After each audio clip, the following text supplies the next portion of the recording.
Skeletor to King Randor. Skeletor to King Randor. Come in, you royal boob.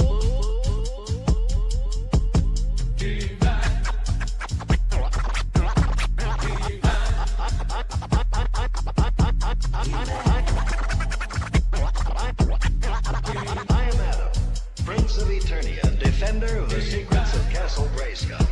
This is Cringer, my fearless friend.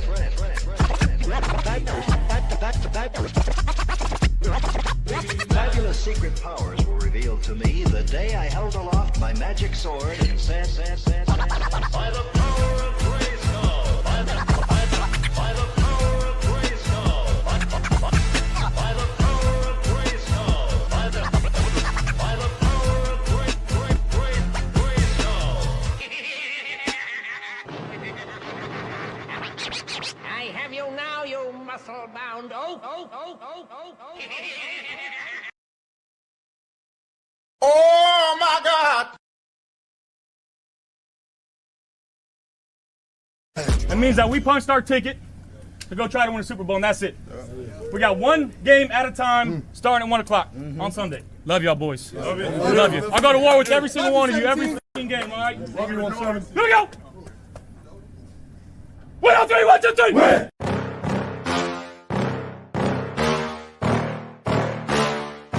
Yeah. Please tell me that I can't, that I won't, that I fail, that I'll never make it out, yeah. Please tell me all the bad, never good, fill my head full of every single doubt, yeah. Please say any negative thoughts, I pop off when I hear people say I cannot. I get off to the thought of proving everyone wrong, I won't stop to the top, so you better back off and get lost. I'ma stay loud, stay proud, never running out, never heading south. I'll be spreading out, call it word of mouth, can't put me down, I'll be getting loud. You can have your doubts, not what I'm about, have your fucking clout. It be raining now, I keep making sound, go another round, bitch I'm legend bound, can't stop me now. You don't wanna fuck with me, a slow burn like a disease. Just tell me that I can and I'll show you things that you couldn't believe. Just tell me that I can. Just tell me that I can. Just tell me that I can. Just tell me that I can. It's showtime. Welcome to the Mafia Sports Report. I am Tommy, to the highest degree, to the TOP from the 313. Please like, subscribe, hit that notification bell because I always forget to tell you. What up, Bills Mafia? Welcome to the Down Drought series finale. This is episode number 17 for the Buffalo Bills 2016 season. This is the last season of Rex Ryan. We got some people in the chat. We got my dude, Weston Brewster says, believe in McDermott Island. Oh, man. Oh, brother, this guy stinks! What up, Weston? Nah, I don't think so, bro. I don't think so. It's believe in Bean Island. Get it right. Get it right. Get it right. It's always Bean Island. You got it. You got it. So what's up, man? Bills Mafia. Man, I got to tell you before we get this thing going. I went live last night, covered the McGregor fight, the UFC 329. And what a bad pay-per-view, or what a bad UFC event that was. It really, I mean, honestly, guys, it was all about the main event, McGregor Holloway 2, and we should have known better. McGregor hasn't fought in 4 or 5 years. Last time he fought, broke his leg or his ankle, and even before that, he wasn't looking too good. He lost 3 of his 4 fights. Look, McGregor is one of the biggest names ever in UFC. He was a great fighter at one point, but his time has passed, right? And yes, he could sell fights still. Yes, he still has that iconic name. Everybody will associate Conor McGregor with the UFC. You know what I mean? If you think about it, I was talking to my buddy Miles last night while we were doing the live watch party for the UFC 329. When you mention Conor McGregor, or if the name Conor McGregor's name is mentioned, even if you don't watch UFC, you know who he is. You know he is from the UFC. You know he's an MMA fighter, right? It's kind of like, there's certain names in every sport. When you mention Hulk Hogan, he's a wrestler. When you mention Ric Flair, he's a wrestler, right? There's certain guys that will always have, their name's always going to be recognized, right, throughout the world. So Conor McGregor is going to go down as one of those names. But as far as the actual fight game goes, he's it. That's it. That's it for Conor McGregor. This is going to take him some time with that type of injury, the ACL injury. It's going to be at least, before if he's planning on going back in the ring, which I think is a mistake, at least for MMA. Now, Conor McGregor's a smart guy. Like, his name, once again, is still relevant, right? And it's proven. Like, guys like Mike Tyson could still make money today, being at the age that he is, going into some celebrity or some bullshit type of fight, right? That we all know is bullshit. But because of the name, and we were once big fans, we'll buy into it. You know what I mean? We'll watch it because it's the person, right? So if McGregor's smart, the money's still out there for stuff like fighting a Jake Paul or bare. I know he owns bare knuckle now, but if he really wants to go in the ring, make some extra money, get his bare knuckle league even more recognizable. Get in there and throw your hands. You don't need to kick, nothing like that. So, and same thing with those celebrity type boxing matches, where you're fighting like a former retired boxing champion or celebrity like Jake Paul. That shit will work. But MMA, bro, it's a wrap, bro. It's over with. You know what I mean? And any true MMA fan is not going to buy into it anymore, right? Like, I think this was it. So, look, Conor McGregor could still make money out there with his name alone. So he'll be fine. He just needs to come to the realization that he's just not, MMA is just not his calling anymore. And there's nothing wrong with that, man. Like, the dude was a beast at one time, and his time is passed him by. His MMA, fighting has passed him by. So wish him well, but if he does return, I'm not, look, I'm not gonna buy into it anymore. You know what I mean? As far as his fighting goes. Bob's in the house. What up, Tommy? How you doing today? Fight last night was bullshit. Yeah. And I'm sure he, obviously I don't think it was rigged. I don't think it was, anything like that. But, also too, like, what, I don't know what he was thinking by starting out with that type of kick, knowing you haven't fought in so long. And look, there's a big difference between, warming up before the fight and doing those kicks, or sparring and doing those kicks. This is a real legit fight, and you haven't fought in 4 to 5 years. Go out there and knock some rust off the first round. You got 5 rounds. Loosen up a little bit, right? Get into the flow again. You know what I mean? Like, listen, the kind of fighter Max Holloway is, he's a stand-up fighter anyways. He's not going to try to take you to the ground. He's a natural boxer anyways, the way he fights. So, and so is Conor McGregor. Conor McGregor's a really good boxer. So why not go out there and box for the first round? Loosen up, move around the ring a little bit. Instead, he comes out and tries his kick and blew his knee out. And then he tries another one, like after he gets up, knowing that he just fucked up his knee. So I have no idea what he was thinking. And maybe that's just the arrogance of him, thinking that he still has it and he's in a young man body. And that's just not the case, man. Like, father time creeps up to you. Injuries creep up to you. The more you get hurt on a specific area of your body, the more weaker it gets in time, meaning as you age. I know from experience. Believe it or not, I wasn't always this fat. Believe it or not, I was a really good basketball player. In South Florida, people knew me. I was one of the better basketball players out there. If you saw me out there, I mean, like I said, you would know. And I broke my ankle. Really severe. And I probably didn't play ball for almost 2 years. And I was never the same. And, look, I've sprained my ankle multiple times as well. So throughout the time I played ball with multiple sprains, broke my ankle.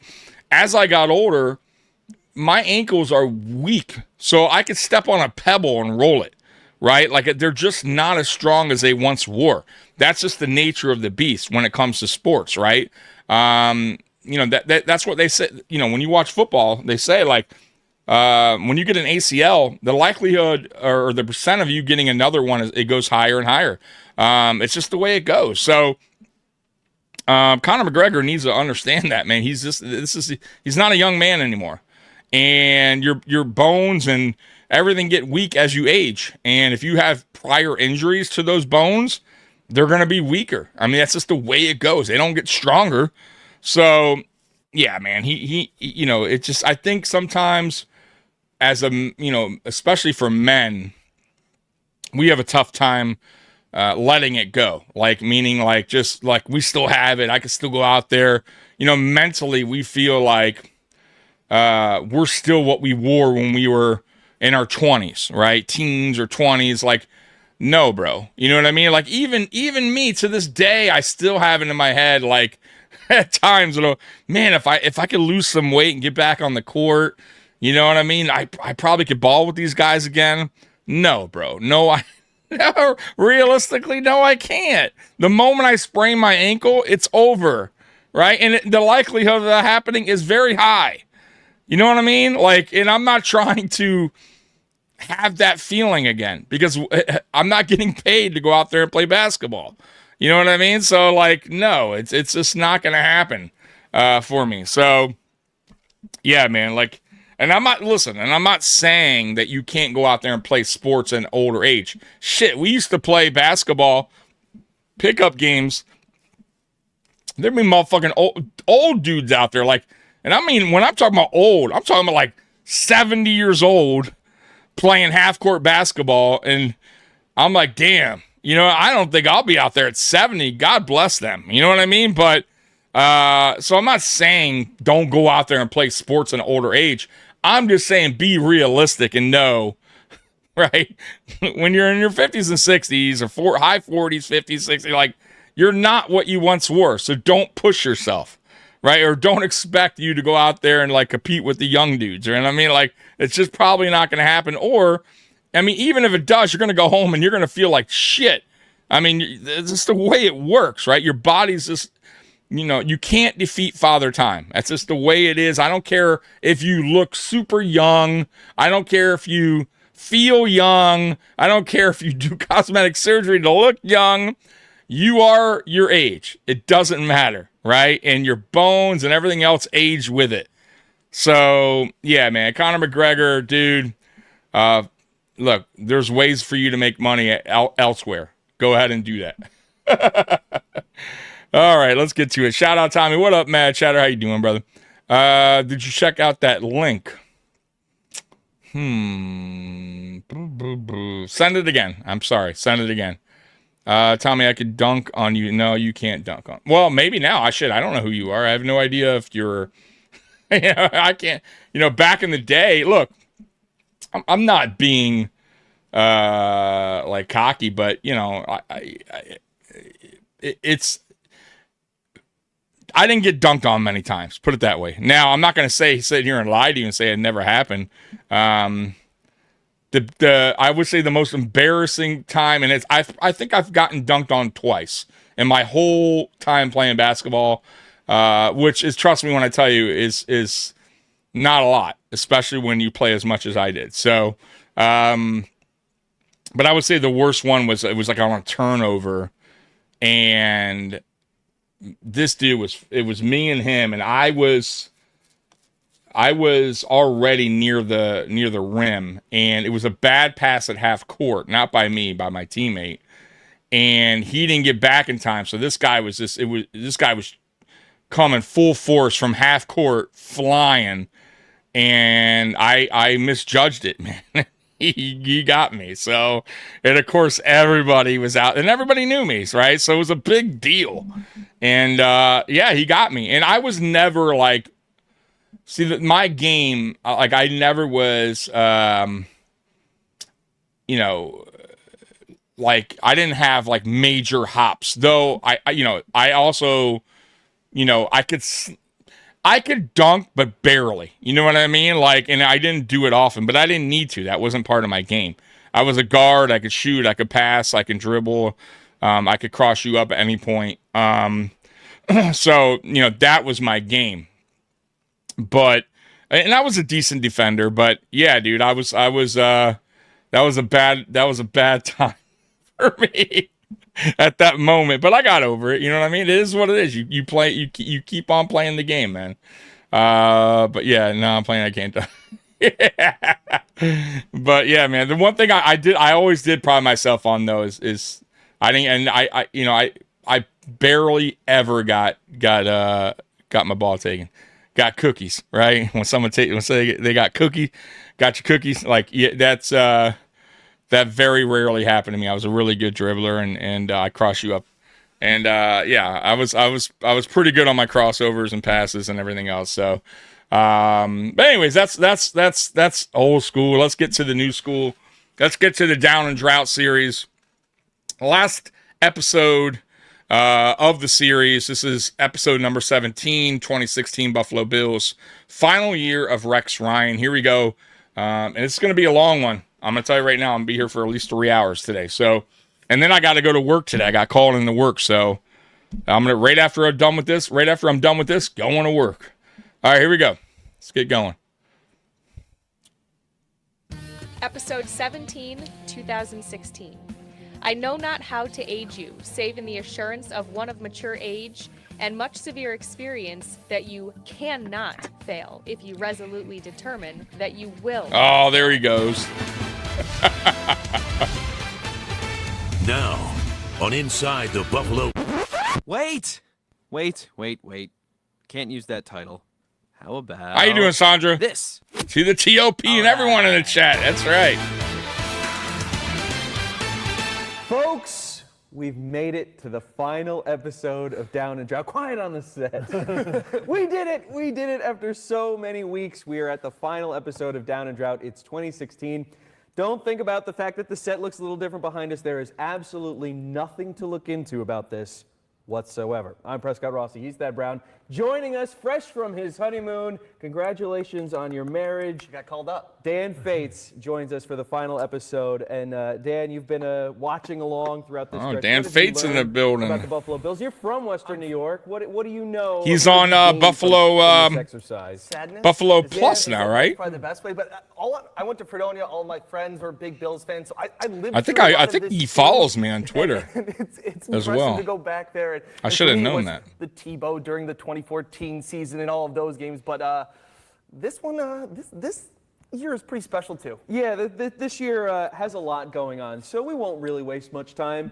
Right at the start of 2016 on Sunday, January 10th at 4 p.m., Kim Pagula tweets out, because this is the modern era, this is how news breaks nowadays, tweets a photo Younger from Dan the Fates, family yeah, yacht from of Buffalo Doug Plus. Whaley, Yep. signing a contract extension along with Russ Brandon and Look at Terry that. Pagula. They get a We talked about contract in the last extension in episode about the McCoy 2016, trade going down and while they were on their they yacht. get Now fired making in more 2017. moves with the front office on Oh, the man. thoughts of Doug Whaley. So much for that Now, contract extension. For sure, inking a new deal with the Buffalo Bills. This one was significantly more questionable for sure. I mean, what had Doug Whaley done to this point that was really... I asked the same question. Rex I have Ryan, in 1 year, went from Terry and Kim, savior, I don't know what they were contract doing to there. Just abject failure.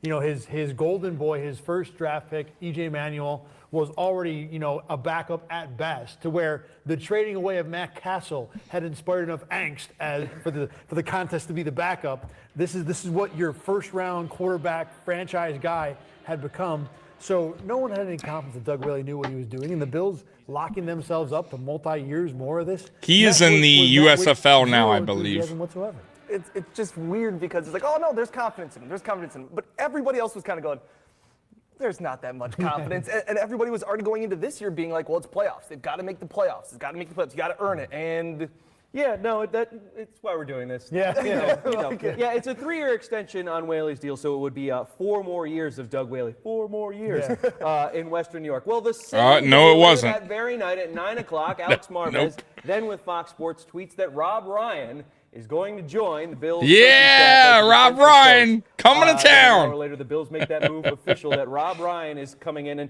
isn't it just a miracle how there are so many coaches out there, but Rex Ryan was able to find one that just happens to be in the family tree. And Rob Ryan joins the Bills, so nepotism is alive in the NFL. See, the nepotism part of it never bothered me. I mean, these NFL staffs are like 35 guys. So if you want to look, if Terry Pagula is going to let you spend his money to bring your brother in, and we think he knows maybe a little bit about football, maybe not that much, not as much as his brother, who wasn't really any good anyway.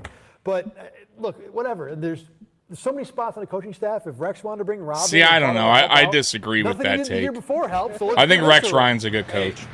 Sweet live ass, Rob. No doubt. At the end of the day, you realize, like, hey, you know what? Come help me. You know, don't go help somebody else. Come help me. I've learned a lot of great football from Bill Belichick, and I think he didn't learn anything from me. They look and sound like each other big time. It's wild. In New Orleans, the Saints were allowing 424.7 yards per game. He was bad. I mean, he was bad a lot. From a football point of view, it was terrible. Because what is this guy going to do to help your team? From an nepotism point of view, I didn't care. You know, whatever. Yeah. Go ahead. He was just a bad coach, whether he's your brother or not. I don't even think Rob Ryan's in the league anymore. At least I don't think so. Someone to bounce stuff off. Absolutely. Just like, I need a friend. Yeah, I need someone to hug me at night. You know, that this defense is going to work. Dad's going to be so proud of us. That's what it was. He looks like Santa Claus. They had never coached together. You know, and I mean, Rex probably knew that his chances as a head coach were few and, not. Exactly. Yeah, right. So they had, and we laugh about it. But if you're in the family and you've been a coach forever and you've never been on the same team, you can think about the fact that we want to at least try it for one once. last hurrah. Exactly. Yeah. Surprised Rex never wore a wig to trick people. I know, bro. Now Rob's a little bit bigger, right? Because Rob's a little bit bigger because Rex lost that weight. But man, they sound and look like to ever land each other big time. Assistant job in the NFL. I remember this. She has a history of working under Rex Ryan in different capacities. And I think she worked with official. I could swear she was with McDermott, right? This coach. I think. I could be wrong. No one had been a full-time female coach in the NFL until that point. But, special teams quality control coach, it's low on the totem pole. I want to say this without making it sound like a joke, without laughing at it legitimately. Probably the best thing Rex Ryan did in Buffalo. I mean, you think about it, all the stuff what he accomplished. And it made you feel good about the game and the sport and 2016 and the era we were in. And, she was, like you said, as far down the totem pole as you get as a coach, but she had a job, and that was no small thing. Yeah, and I remember when the Bills had mini camp. I wonder what her. This was the first time she'd ever really been available. Her, and Scott Swenson, who's an photographer at WIVB in track history was of football. You know what I mean? Like, I wonder, what she did prior to the Buffalo Bills to give her an opportunity to be on a coaching staff of an NFL team. You know what I mean? It is a big deal, but I hope that what they see is that it's pretty cool though. Gotten this far by working hard, and I'm going to continue to do that and focus but I wonder on what the she job did and the to task get that at job. hand. So hopefully that shines through to them as well, and maybe that's what they can take from it. So, a lot of kudos to the Bills, Rex Ryan, and obviously to Catherine Smith for landing that job. Well, the good news. See, Sandra, huh? You probably didn't even know about that. Monday, February 8th, LeSean McCoy is a suspect by Philadelphia police for the assault of 2 off-duty police officers. Oh, no. I remember this. Now, this nightclub is the Recess Lounge in Philadelphia, which is in Old City, Philly. I think the case got dismissed, if I'm not mistaken. Practically around the corner from the Recess Lounge. I could be wrong, though. Old City, if you don't know Philadelphia, is a nice part of Philly. It's where all the old things are. You turn one way, there's Independence Hall, and over there's the Liberty Bell. Well, my sister's apartment just happens to be in this neighborhood. And when I was there for Eagles training camp, because a couple of Rochester guys were in the Eagles camp then, I parked my car in a garage not knowing that the recess lounge is in the first floor of that parking garage. You would have had no idea. It's just a building with some blackened out windows and a sign that just says recess over it. You would have walked by it a million times. So that's just a little scene setter about where the recess lounge is. But dispute began over a bottle of champagne. And oh man, the hot takes were flying. The weird thing about this incident was, okay, athlete gets in trouble. We've heard the story 1,000 times. And LeSean McCoy is 100% a diva. You know, the guy who is a superstar and, you know, expects to be treated differently than everyone else, especially. And we saw that last year with how he interacted with Chip Kelly. That's exactly what I was going to point out. Exactly where I was going next. So the idea that LeSean McCoy got into trouble at a bar fight, you know, a lounge because someone stole a bottle of champagne from him, totally believe it. I think they were like off-duty cops, right? The initial announcement came out. I don't think they were on duty. I think there were 3 off-duty cops. I could be wrong though, but I'm pretty sure that's wrong place, wrong time. No, and just the way that it was, you started here, and then everything else was there, and you did it in like 3 weeks, month, however long it was. It was quick to where, oh, LeSean's gonna be in trouble. Oh, he's not really in trouble. And there was video that kind of came out, but it's blurry. And it's him, but it's not him, and who started it, and this happened. It was kind of the circus, but like you said, it was, well, he didn't really do anything. It was back and I thought it was a little bit back and forth. I was still in Elmira at the time, and we're still running it all the time because, oh, this is a big deal and all this stuff. Oh, we ran it all the time. Yeah. So that was a big deal every day. Well, the Fraternal Order of Police in Philadelphia goes bananas over this, and you know, the mayor of Philadelphia is saying that LeSean McCoy should go to prison and all that stuff. Well, the district attorney 2 months later says no charges, and we can't prove who started the fight, which, you know, district attorneys work that's with what I police thought. officers I all had the a feeling time. it got dropped. The district attorney doesn't know.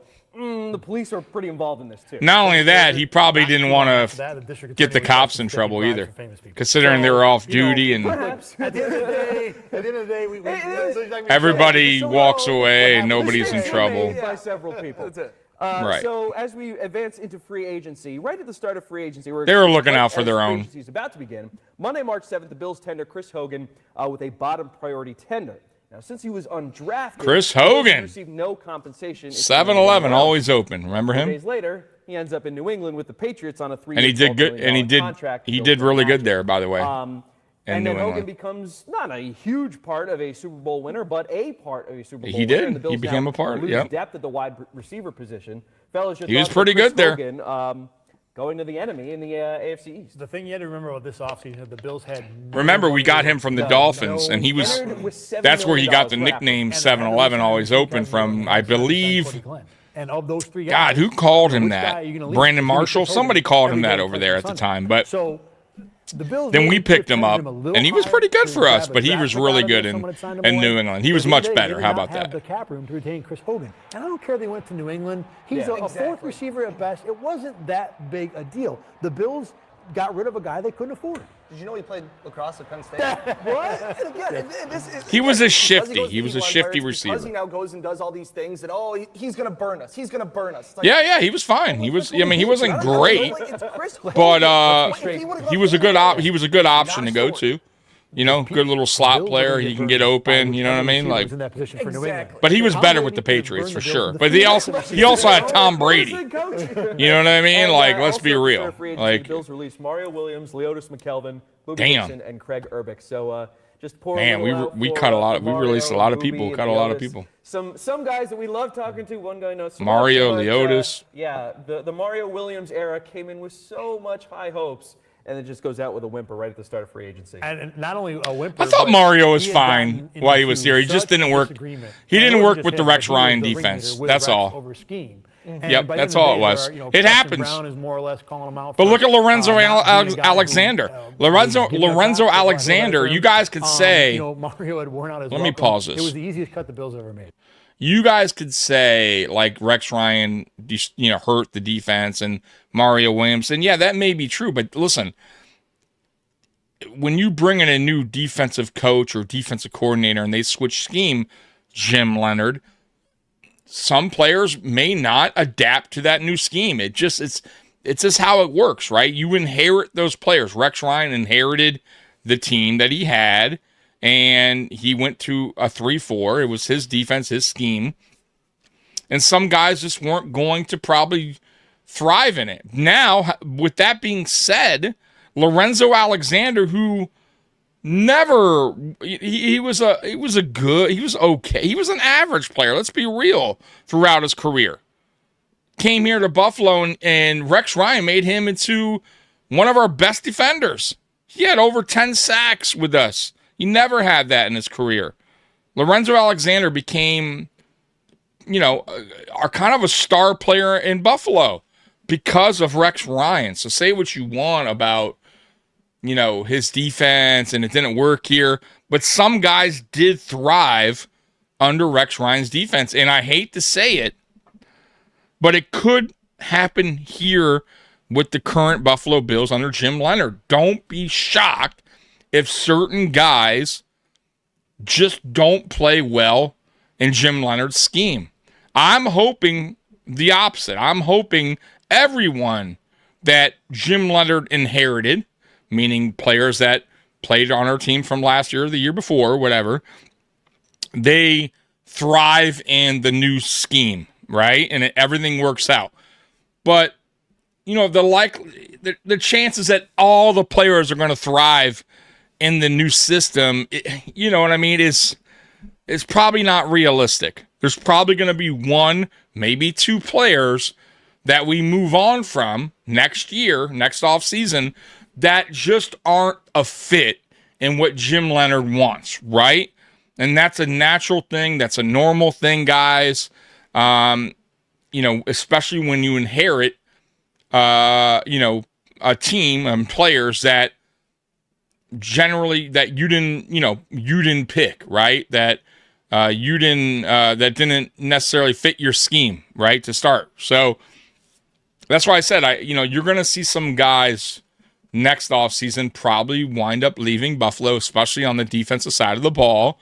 And you're going to see new faces in here that are Jim Leonard fits, right? And I think this is what happened under Rex Ryan. So that's why I think it's very unfair that Bills fans crush Rex Ryan for the 2 years he was here about the defense. Guys, like he inherited the team, and let's be real, the Buffalo Bills were a dumpster fire. It's a total rebuild at that time. During this stretch of the 17-year drought, any coach that was coming into the Buffalo Bills was inheriting a dumpster fire organization, meaning they needed it needed to be, brought back to life from the dead, right? And in order to do that, it takes time, right? And you got to build your squad again. You got to get rid of guys that don't see your, believe in your vision or fit in your scheme. And 2 years is normally that's normally not enough time for a team like this, for a team that's just dead, okay? And for me, I look at Rex Ryan's career as a coach and what he did. The dude was a really good defensive coordinator. He was a really good defensive-minded head coach. Go look at his track record, right? Rob Ryan, on the other hand, that's a totally different subject. But Rex Ryan, dude, come on, man. We're going to compare him to Sean McDermott. He got the 2 AFC championship games just like Sean McDermott did with a bad quarterback in Mark Sanchez. He built that Jets defense. That was Rex Ryan's defense, right?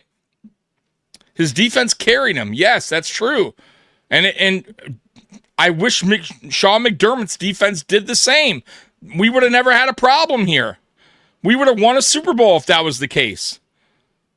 So that's why I find it funny when people when I'm watching these guys and they just shit all over Rex Ryan like he's this fucking miserable coach. I don't buy it, and I don't like it, and I think it's false. I think it's a bad. I just think it's a bad statement, from their part, and whatever. Look, if you guys want to feel like Rex Ryan did a shit job here and he's a shit coach, whatever. That's your opinion. You can stick with that. But I'm going to stick to what I have to say about him, and I think he's a good coach. I think he's a character, and I think that he's not always a great fit for certain teams, and owners may clash with him, right? Like a Terry Bugula. That was never probably going to work, right? Because they're total opposites, right? And especially the fact that he didn't win right away. And I think Terry Bugula's like, damn, I can't deal with this guy. Right? Another, 2 years, right? While he continues to try to maybe, hopefully build the team up. You know what I mean? Like, if you look at Sean McDermott compared to Rex Ryan as far as personality goes, whoa, they're miles apart in personality. Miles apart. You know what I'm saying? So there's a reason why, like he chose Sean McDermott as a head coach too. He's just way different than Rex Ryan personality-wise. But I just don't believe that Rex Ryan's this terrible coach like these guys make him out to be, or some Bills fans. So much fun to talk about. I went up to one training camp day. It was when the first day of training camp that the year before, again in Elmira, and Boobie Dixon. Yeah, Maxwell, we'll see, man. I'm not. Right now, man. We'll see what happens to Max. I like him. I think Maxwell Harrison could be a good corner, but I still think IGB is more of a Jim Leonard type of player that fits his scheme better. But we'll see what happens to Harrison. He could be a slot. He could be the slot corner. His limits. I mean, no one is. As a player, yeah. And he was good on special teams, but he was maybe the best quote in that Bills locker room. Yes. McKelvin was great for a different reason because he talked so fast. I missed that. I got to go back to that. Sorry, guys. What did Boobie Dixon say? We doing this for a whimper, but he had gotten into such a disagreement. What a name, and it wasn't Boobie just Dixon. him, but he was the ringleader with Rex over scheme. And by the end of the day, there are, Preston Brown is more or less calling him out for not being a guy who was giving a crap, for lack of a better term. Mario had worn out his welcome. It was the easiest cut the Bills ever made. And Boobie Dixon was so much fun to talk to. I went up to one training camp day. It was when the first day of training camp that the year before, again in Elmira, and Boobie Dixon just stole the show. He was. Now, we doing this for Buffalo. The whole community. We trying to He break was the streak. We focus on breaking that streak. Not shy with the I think cameras. we got a good shot at it. He wasn't Fred Jackson likable, but he was a guy that fans got behind. He was a fun guy and just wasn't room. Yeah, and Boobie Dixon had his limits. No one is. As a Right. player, And he was good on special teams, but he was maybe the best quote in that Bills locker room. Yes. McKelvin was great for a different reason because he talked so fast with the thickest Cajun accent you'd ever heard, and that was amazing. But Leotis ends up going to the Eagles, so it's not like he's out of football, though he may be soon. Yeah. Is he even still on the team anymore? He's still on the team. What up, Tommy? Happy Sunday, go Bills. What up, Big Papa Bill? Rather uneventful day as the Bills, I believe, were in OTAs at that point. And, kind of going through the routine. We get to the Rex Ryan press conference. I believe I was the only one there out of the News 8 Sports Department. And Rex is talking, and, it's going over the offseason optimism, hopes, and all that. Then right at the end, Vic Carucci asks, Rex, couple more. There's a rumor that you are introducing Donald Trump tonight. Is that true? Well, I don't know. We'll have to stick around and find out. Yeah, it should be interesting. and then, as if the oxygen had been sucked out of the media room at one Bill's drive. Wait, Rex is what? We're writing boring things about Tyrod Taylor or something. That's great, dude. In April, and here comes Rex saying that he's going to introduce Donald Trump at a rally in Buffalo.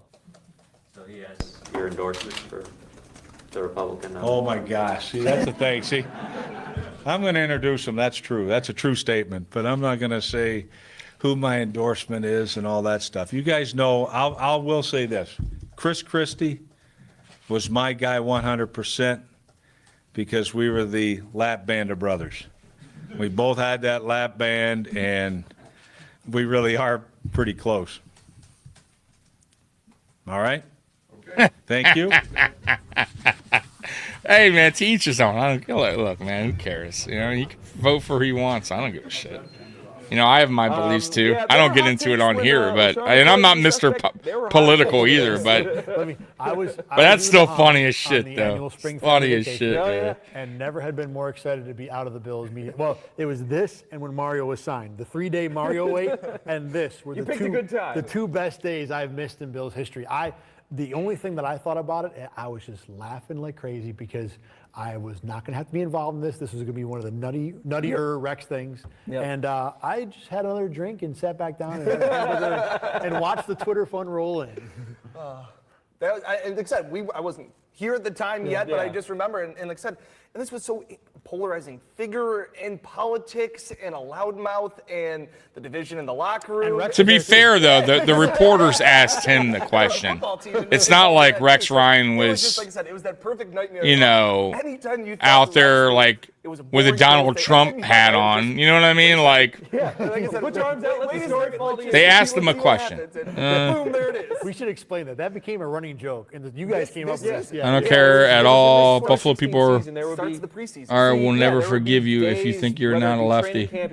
I'm not. I don't even. I don't consider myself lefty, righty. Where you're just kind of like, I'm right-handed. What are we going to talk about? And you just hold your arms out, wait for the But dude, I'm right down the middle with everything, brother. So consistent. It was so dependable. Like, But I'm not Mr. Political, man. Wednesday, But I have nothing going on. But I have my beliefs in certain things. How about that? That we've talked about on this channel, by the way, many times. It was on key every time. It really was quite an era with Rex Ryan. Well, the NFL Draft Thursday, April 28th through the 30th. 10:15 p.m. The Bills select Shaq Lawson, defensive end. Shaq Lawson, 19th overall pick. Clemson. 6 minutes later, Adam Schefter reports that Lawson will need shoulder surgery with a 4 to 6 month I remember recovery that. time and will likely happen after the 2016 season. 5 minutes later, Doug Whaley's at the podium, and all everyone wants to ask is, you drafted a guy with an injured shoulder? And like literally within 10 minutes, it went from the Bills might have the steal. Yeah, that was. I don't understand it. I didn't hate Shaq Lawson, by the way.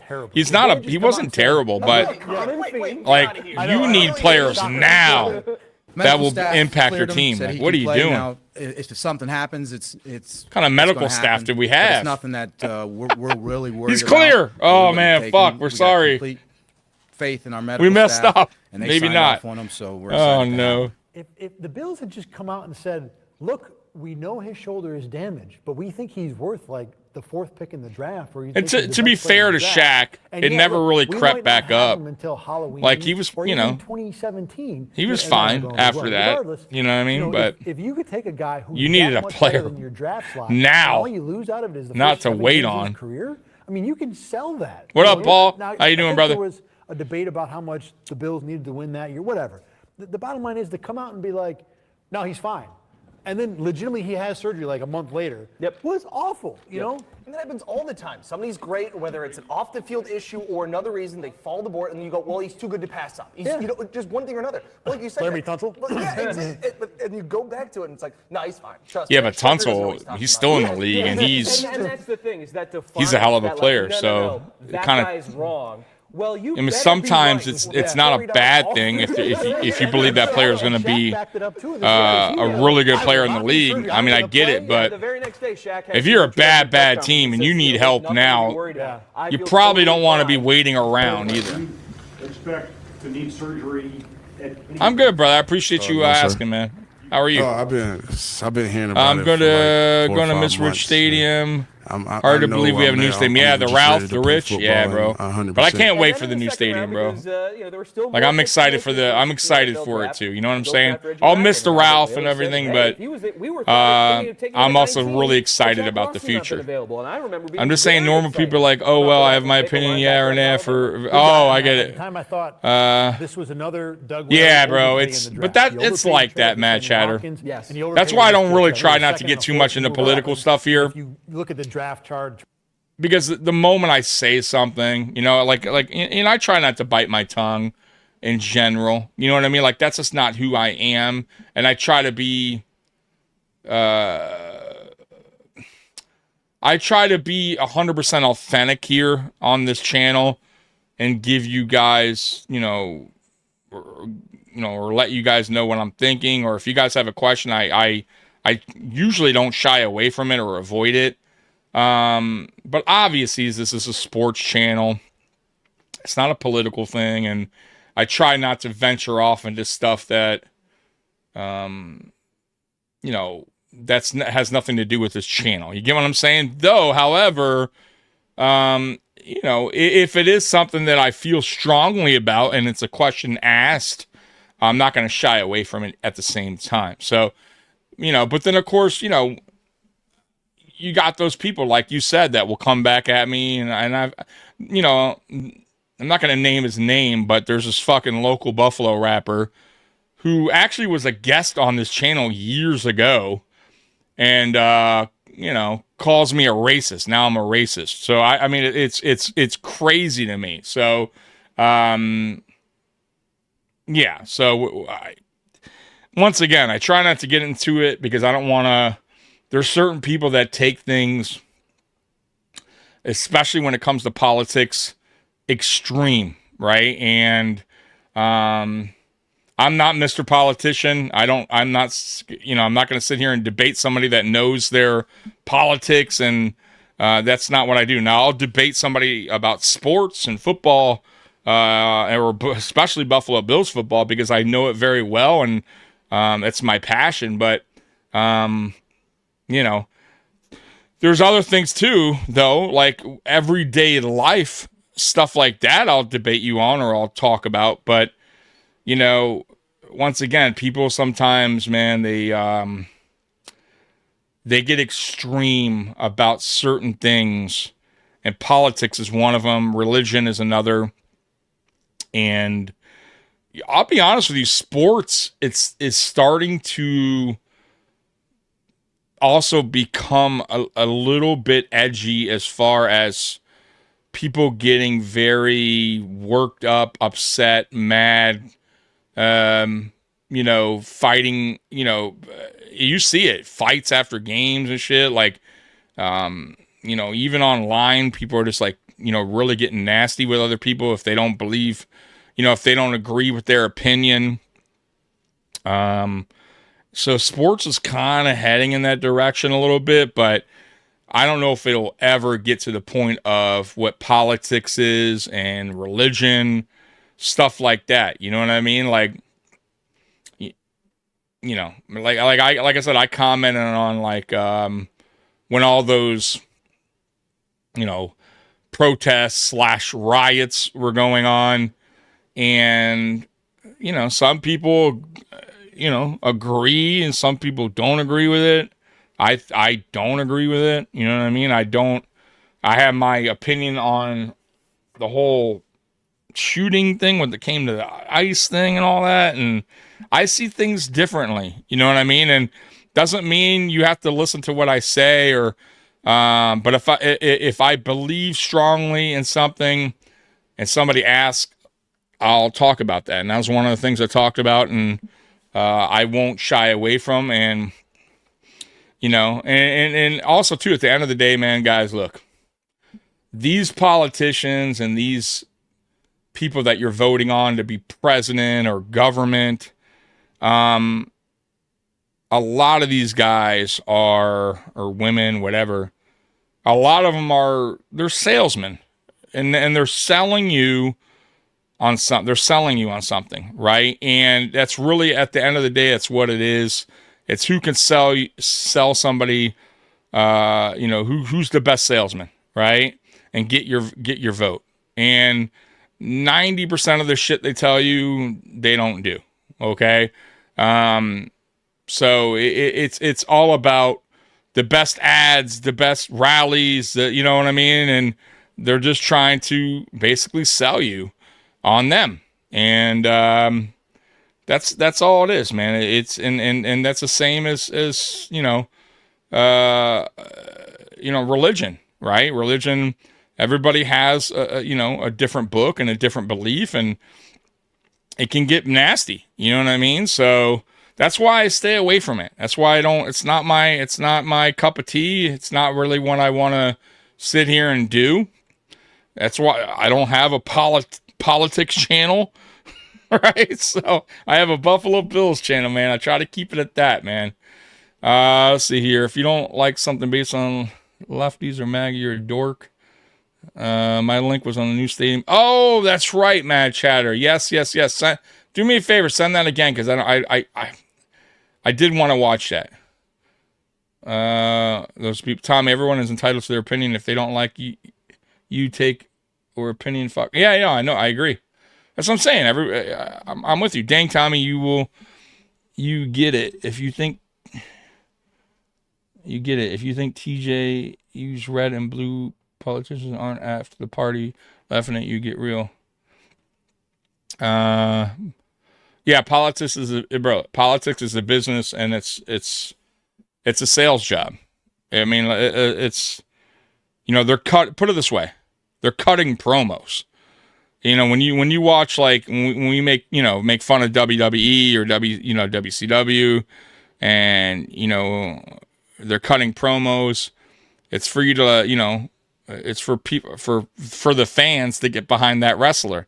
It's the same thing when they're running ads, campaigns, and all that, and some of them are joking and they're poking fun at somebody else or they're talking shit. Like, it's just a promo, and it's just to get your attention. Like, that's all it's about, man. Like, at the end of the day. But I don't get tied up into that, man. I have, like I said, once again, nothing to do with me, man. As far as like talking about it, and I'm not going to go, and also too, I'm not going to go out there to rallies. I'm not going to protest anything. Like, I'm good with that, man. I'm all good with that. Kayfabe is a term everyone needs to learn. Politics, entertainment, they are the left wing, right wing, the same bird. Yeah, dude, it's all bullshit, man. Once again, I don't get tied up into it because Chart, whatever. They don't do shit for me. You needed to pay to go up like 6 spots. At the end of the day, it was still way too much. But yeah, you did not like Reggie Ragland. It made sense. They needed a linebacker, and he was a good player. We thought from Alabama. Like, yeah, sure, absolutely. Nothing bad ever happens to Alabama guys. That's it. Especially on the defensive side. Right. And all of it has to. At the end of the day, guys, it all goes back to money. Offensive linemen too. They let's be real. Come out of college, it all comes back to money. And Reggie Ragland would also Cyrus Quandro end up damaged. Yeah, exactly. Money. Third round pick 80. The Bills drafted Adolphus Washington. And they're going to take your money, no matter what. Who might not make it to training camp this year. Who might not make it to training camp in 2017 because of a gun charge. Just happened a couple weeks ago. Their fourth round pick, 139, Cardale Jones, quarterback out of Ohio State. Now, had the Bills not traded their fourth round pick to Chicago to go up and draft Reggie Ragland, they would have had a possibility of drafting my favorite quarterback, Dak Prescott. Wonder why. But they didn't, and so they ended up with Cardale Jones. And I remember being Cardale very Jones excited about Cardale. He won a national title with the Buckeyes. Still in the league, right, guys? Didn't have a ton of starts. He didn't have a lot of playing time at Ohio State. Like but well, yeah, it was like 10-0. I think it was 10-0. Yeah, you're right, because then he lost his job during the Braxton Miller. Yeah. So I just remember, hey, Cardale, there you go. That could be a very serviceable backup, and he can beat E.J. Manuel out for the backup role. Why not? This guy's driven. This guy's a proven winner. He's undefeated. Everybody talks about his accuracy, but you look at his completion percentage, it's over 60. I mean, he had a 105 quarterback rating against ranked teams. And again, he's undefeated. All I'm saying is we got a nice guy to work with a high upside. So we're excited to have him. It was certainly a good roll of the dice in the fourth round. And I remember I never I get it. I'm not hating that. I understand it at the same time. I wasn't angry about that pick, to be honest with you guys. It's a big swing and a miss. If they hit, it's a grand slam. If you miss, well, it's a fourth round pick. Fourth round. It's not a swings and misses on quarterbacks in the fourth round. No, nothing. Exactly. Yeah. Worked out for Dallas. Yeah, sure did. And then rounding out the 2016 Cardale Jones, fifth round pick, Jonathan Williams, running back out of Arkansas. Sixth round, Colby Linsonby, wide receiver out of TCU. And then Kevon Seymour, pick 218. Also out of USC. So, I would not say that the 2016 NFL draft has paid off well for the Bills. No, but a lot of it's injury related. Their first two picks. Hold on real quick, guys. I'm still here, but hold on. Give me a minute. The other injury is we may get to later in camp. Totally not their fault. It just happens. So we will see about this draft class. Seymour might still play. Listenby's already off the roster. Washington might be off before we actually put this out for people to consume it. But yeah, peek behind the curtain. We're taping this on Monday, and it'll drop Thursday. So yeah, he might be gone by then. And this question, like I said, and you look at these draft classes, and there are all the statistics of how many rookies took snaps for teams this year, and the Bills were at the very bottom of it because you don't know what these guys are going to pan out because they weren't on the field at all last year. So like you had Ragland and you had Lawson, you don't know. Those I'll tell you what though, from I'm back. Sorry about that. Those two guys, I don't think they're changing the Bills season round. It wasn't like if they play 16 games. Bills fans think that. Right. They're getting 2 picks this year. Like that's how you have to try and sell it almost. Well, I'm talking about. Okay, if those guys were healthy last year. It's not necessarily true, Matt Chatter. There's been players we drafted or drafted in the NFL they might have won in the 7th round that wind up working out. You know what I mean? Like, I get what you're saying. The I don't likelihood think Shaq was that good. is maybe if he was not healthy as the whole high time, as the whole if it thing was might be in the, different. But Shaq really wasn't. you know, He first wasn't 3 made for rounds, that let's say, or street especially the ball. first In 2. fact, like, But when Shaq got healthy, they tried him at middle linebacker. they still can work out, and they still could be great players. Antonio Brown was a 6th-round pick, I believe. So Tom Brady was a 6th-round pick. Stevie Johnson was a 7th-round pick. You know, I'm just naming a few. You know what I mean? Like, so.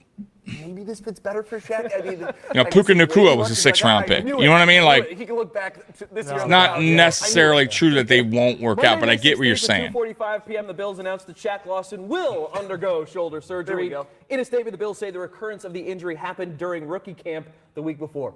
Rookie camp. Right. There are no pads. They're barely wearing helmets. There's nothing. They're in shorts. And he damages his shoulder, and he'll be out till week 8. No, I get that. No, I'm not saying. I understand your point. But there's been quarterbacks that have made it that were later round draft picks. Is my point. Again, if the Bills had just come clean about this, and but said, look, yes, the likelihood of a 1st or 2nd round compared to a 4th round of working out, yes, much higher percentage. I'm with you. Broken foot and had surgery last month. They're hopeful to get him for training camp. The details are starting to emerge about Sammy Watkins. Sammy, always hurt. Foot. Watkins says he doesn't know when the injury occurred and that the Bills doesn't even know. I don't have no idea. I just evaluation. I got hurt. My foot's hurt. Oh, Sammy. I have no idea what happened. I was walking in the mall. Thursday. As for the next time we'll see I woke up the next day. That date is a bit harder. And I couldn't walk. Honestly, I can't tell you. This is an injury where you got to be very careful. And like I said, Whoopi Goldberg over here doesn't know take it slow. When he hurt his ankle. How do you not know when you hurt your foot? What were you doing, bro? You come on, stop that. It's a goddamn lie. Now the injury list for Sam. Let me tell you something. That is some fucking fugazi bullshit. Don't get the fuck out of here. Bro, listen, guys, stop. You are a young, athletic football player, bro. Right? If you're an old guy, yes, we can get hurt just getting out of bed, hurt our back. But, bro, you're in a walking boot. You don't know how you hurt your foot. Get the fuck out of here. Out of here. You know what it was? He was doing some bullshit. Come on, he was probably doing some bullshit that he shouldn't have probably been doing. Who knows, right? You know, dirt biking or fucking playing, beach volleyball, doing some fucking stupid shit, right? Jet ski, whatever the fuck he was doing that he didn't want the Bills to know about because he got hurt. Right? And then he shows the camp with a fucking walking boot. I don't know what happened. So I woke up. I was driving here. I got out of my car and my foot just hurt. I had to race over to the hospital, get a walking boot on. Like, come on, man. Get the fuck. Stop with the bullshit. Like, and the Bills believe that? Bro, stop it, bro. Come on, man. Bro, I call him in the office immediately and say, bro, don't fucking bullshit me. You don't just wake up with a fucking broken foot. Right? Get the fuck out of here, dude. No one's buying that bullshit, bro. He's only played 2 seasons in the NFL, includes ribs, hip, calf, ankle. And I'm sorry, Sandra. The Tyler Dunn report after the show was surreal. Are you kidding? Another thing today? Yeah. Another major thing on to a Monday, major player? May 16th. Magic leg injuries with in shape athlete. I just woke up. My foot was. I couldn't walk, man. I don't know what happened. Show again for this now? Yep. Couldn't even believe that, bro. Stupid day. That's such fugazi bullshit. And on Friday, June 17th. Oh my God, dude. Like, that's what I'm talking about when it comes to like bullshit. I'm going to call you out every time. Get the fuck out. Vacation. Rex Ryan says, we've won the offseason. After this week, the Bills Tell him, will Rex. meet on the same field until training camp at St. John Fisher in Pittsford at the end Rex of July. was very positive. I'll say that about him. He was motivational message. Very motivational, very positive. Players today that to win July. We've won the offseason. I would challenge any team. I think we've won the offseason. But we need to win July. All the same people go to work in the match. I shouldn't say because they're going to kill me anyway. But we're on vacation. Nobody's going to read it anyway. Injured foot his dreams. Yeah. But I do. I feel like Got your neck brace I on. don't know about these other teams. I'm sure they've had some great camps too, but I've been really impressed with this group. I don't know what you've heard from the last 30 minutes. The good old magic neck brace when you go to court, you know. That was really the thing. Like, somebody lightly tapped your car, like, oh. Well, they've trained really well, and they seem to be in good shape. Oh man. You're like, things are going well for the Buffalo Bills, and they've won the. I should tweet Sammy Watkins. Whatever happened to in 2016 with your foot? Did you ever figure out what happened? That's good. I like that. I wonder if he would reply. That would make the media room even more fun. But even at the end of Hey, Sammy, whatever happened to your foot that year? At the end of some of these bad beats, Did you figure it out? If I didn't talk so much and didn't run my mouth so much, it's like, okay, Rex, he's going to turn a page. He's going to be this new coach. It's like, nope, he's the same guy. I think we had the way that he wants it to go. I think we had a player, and correct me if I'm wrong, and I'm almost sure of it, during the McDermott years. I think it was it Feliciano? I could be wrong on him, but that said that they twisted their ankle going downstairs because of the dog. You guys remember that? There was a player that got hurt on our team in the offseason, and it was something about their dog and the steps, like they. And that could happen. You know what? If Sammy Watkins said that, I would buy that, because it happened to me when years and years and years ago. And luckily I didn't get hurt. I mean, I got hurt, but it wasn't my ankle. But I had a puppy back then named Wody, and he was just a little cute pit bull puppy. And as a fur daddy. I have a very difficult time keeping them in the cage because they cry and they're so adorable, and I just can't do it. And I had to let the baby sleep in the bed with me, and of course he peed in the bed, and so I wake up and I'm like, bro, it's like 3 a.m. I'm out of it, and I'm holding. He's so tiny. Right? He can't climb, he can't climb down the steps. You know what I mean? And I lived in an apartment at the time. This is years and years ago, guys. And I'm like holding him, and I'm halfway awake, and I'm going down the stairs, and I missed the step. You know what I'm talking about? So, one, and then the second step, I misjudged, I guess, and I went tumbling down, and I just remember all that was happening because this is who I am. I can't let the dog get hurt. I cannot let my puppy get hurt. So I never let him go. And I hold him, and I went tumbling down. And luckily it was like 3 a.m. Nobody saw, but it didn't feel too great, but my puppy was fine. Right? I was a little banged up. But that can happen. 100%. You misjudge the step, and boy, if you misjudge a step, you are toast, pal. And I was toast. But I believe that happened to a Buffalo Bill player, and I almost think it was Feliciano. I could be wrong on that, but there was somebody that got hurt. I believe they tripped over their dog, or something happened with their dog. But yeah, if like Sammy Watkins said something like that, I would buy it. But just to go, I don't know. I don't know what happened. Like, bro, get the fuck out of here. Yes, you do. I remember being there for that press conference when he said we've won the offseason. And what up, Ronnie? Like, awesome. That's right. What did you just say? Yeah. And like, he was asked multiple times, like, when you say we've won the offseason, yeah. Like, it was just offhand. He goes, random injuries on the yacht. We won the offseason, and I challenge anyone to say otherwise. Like, he doubled down. He goes, I'm probably going to get killed in the media for this. Yeah. And then says it. Like, yes, you are. Like, Rex's fatal flaw. He knows it, he understands it, but he does it anyway. Whew. Yeah, it was quite something. And saying how we need to win the month of July. Well, in the month of July, on Thursday, July 14th. Hey, we're in the month of July right now, folks. For DWI in Kansas. Then on Friday, oh, no! Who got arrested for DUI? you just say? And like he was asked multiple times, like Somebody he got said arrested he's for won the DUI? He just Oh, no. offhand, he goes, "We won the It was in his offseason. opening statement. We won the offseason." She's mixed. She's a mixed pit. He Right doubled before down. that, he goes, "I'm probably gonna get killed in the media for this." Yeah. And then says it like, "Yes, you are." Like, I've had pits all my life He though, knows but it, yeah, he she's understands mixed. it, She's a mixed he does pit. it anyway. Yeah, it was quite something. And saying how we need to win the month of July. Well, in the month of July, on Thursday, July 14th, Jonathan Williams arrested for DWI. And Jonathan then Williams. On Friday, July 15th, the very next day, Carlos Williams suspended 4 games for substance abuse. This after showing up to off-season workouts overweight. And then he got cut. That he was eating with his wife while she was pregnant with their child. Was busted for weed.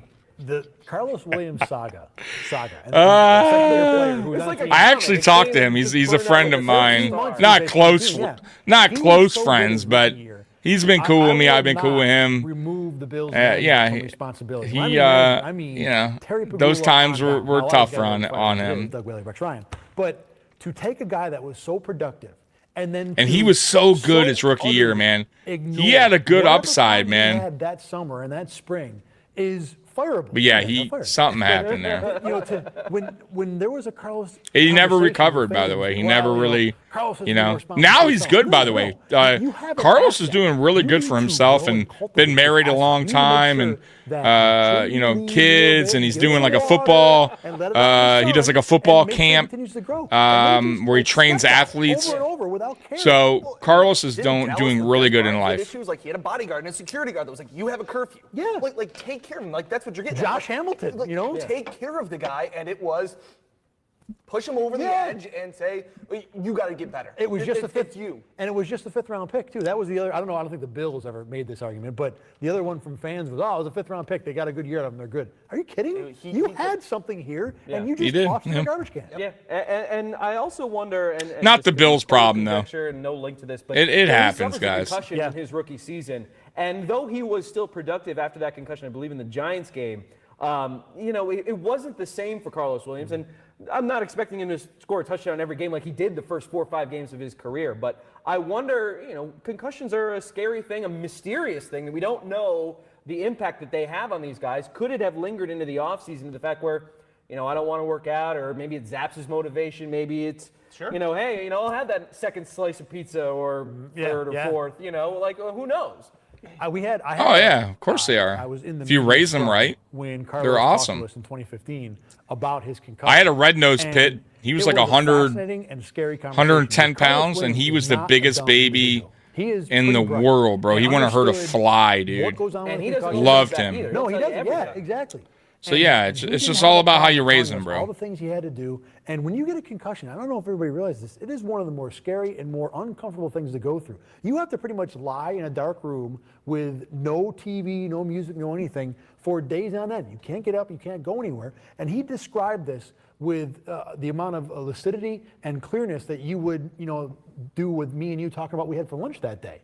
But then he followed up with, "Oh yeah, I'm going to keep playing football. Oh yeah, I'm going to keep doing everything the same way I did it." And I remember thinking in this scrum, like, what are you doing? You are a talented, smart guy who really has no idea how to make the best uses of the good things you do. You're just going to continue to run literally headfirst into this wall and hope it all works out. So, even in the middle of 2015, before he was suspended, before he learned all these other things, I was actively scared for the guy's, not just football future, in general. Like I said, and you talk about that asset. You need 2 running backs, it seems like, in the NFL nowadays. Yeah. You need a change of pace. Whether you still need it now. His injury history as well. Carlos, a 5th-round pick, which ended up seeming. You know what? I'll say this, and that's a great point that he made. A change of pace running back. I still feel like Buffalo has not gotten that since Shady and Carlos. Like we tried to do that when we got God, what was his name? When we had James Cook, we had the other guy that we got. I don't remember his name, man. I should remember, but and I don't. God damn. It was in 20. What was his name, guys? What was the backup? What was the RB2 behind Cook one year?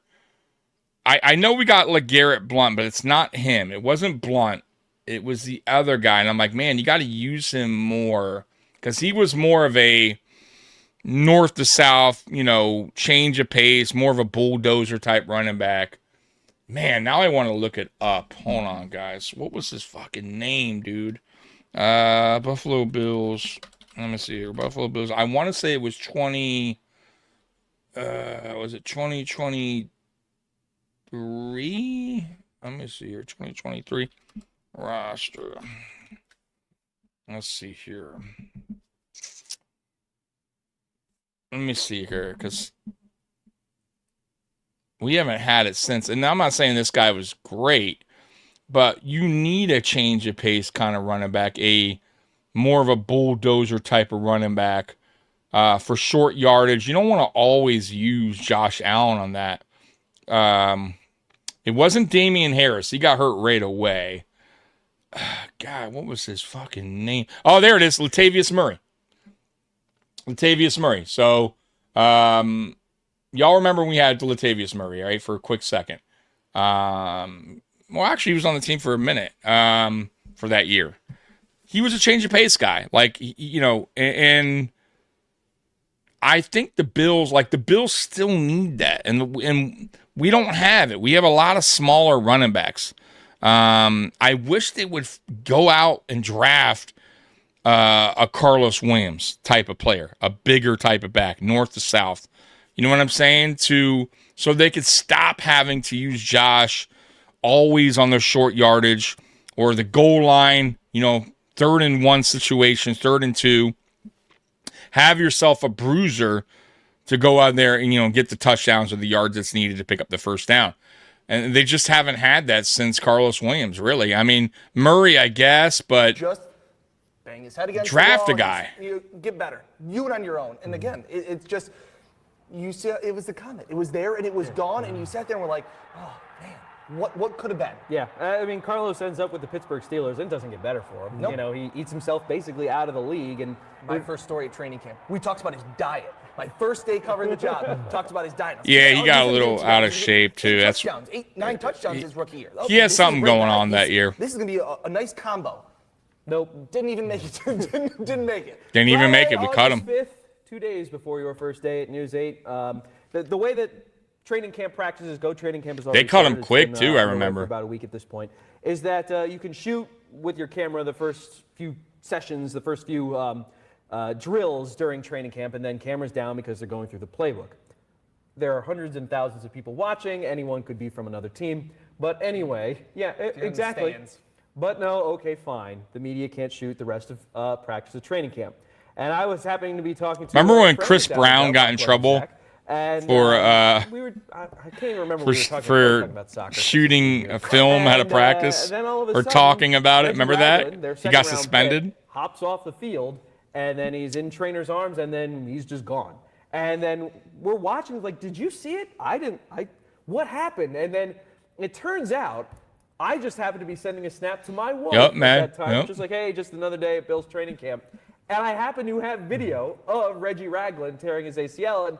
And PSC, Sports Entertainment, they've released video of the actual injury itself. That's much better shot than mine because that was their intention. Was oh, there it is. Yeah. And it happens on a non-contact play. He's just non-contact, which by the way is the worst. A little bit, and the next thing you know, he's down on the ground, holding his knee.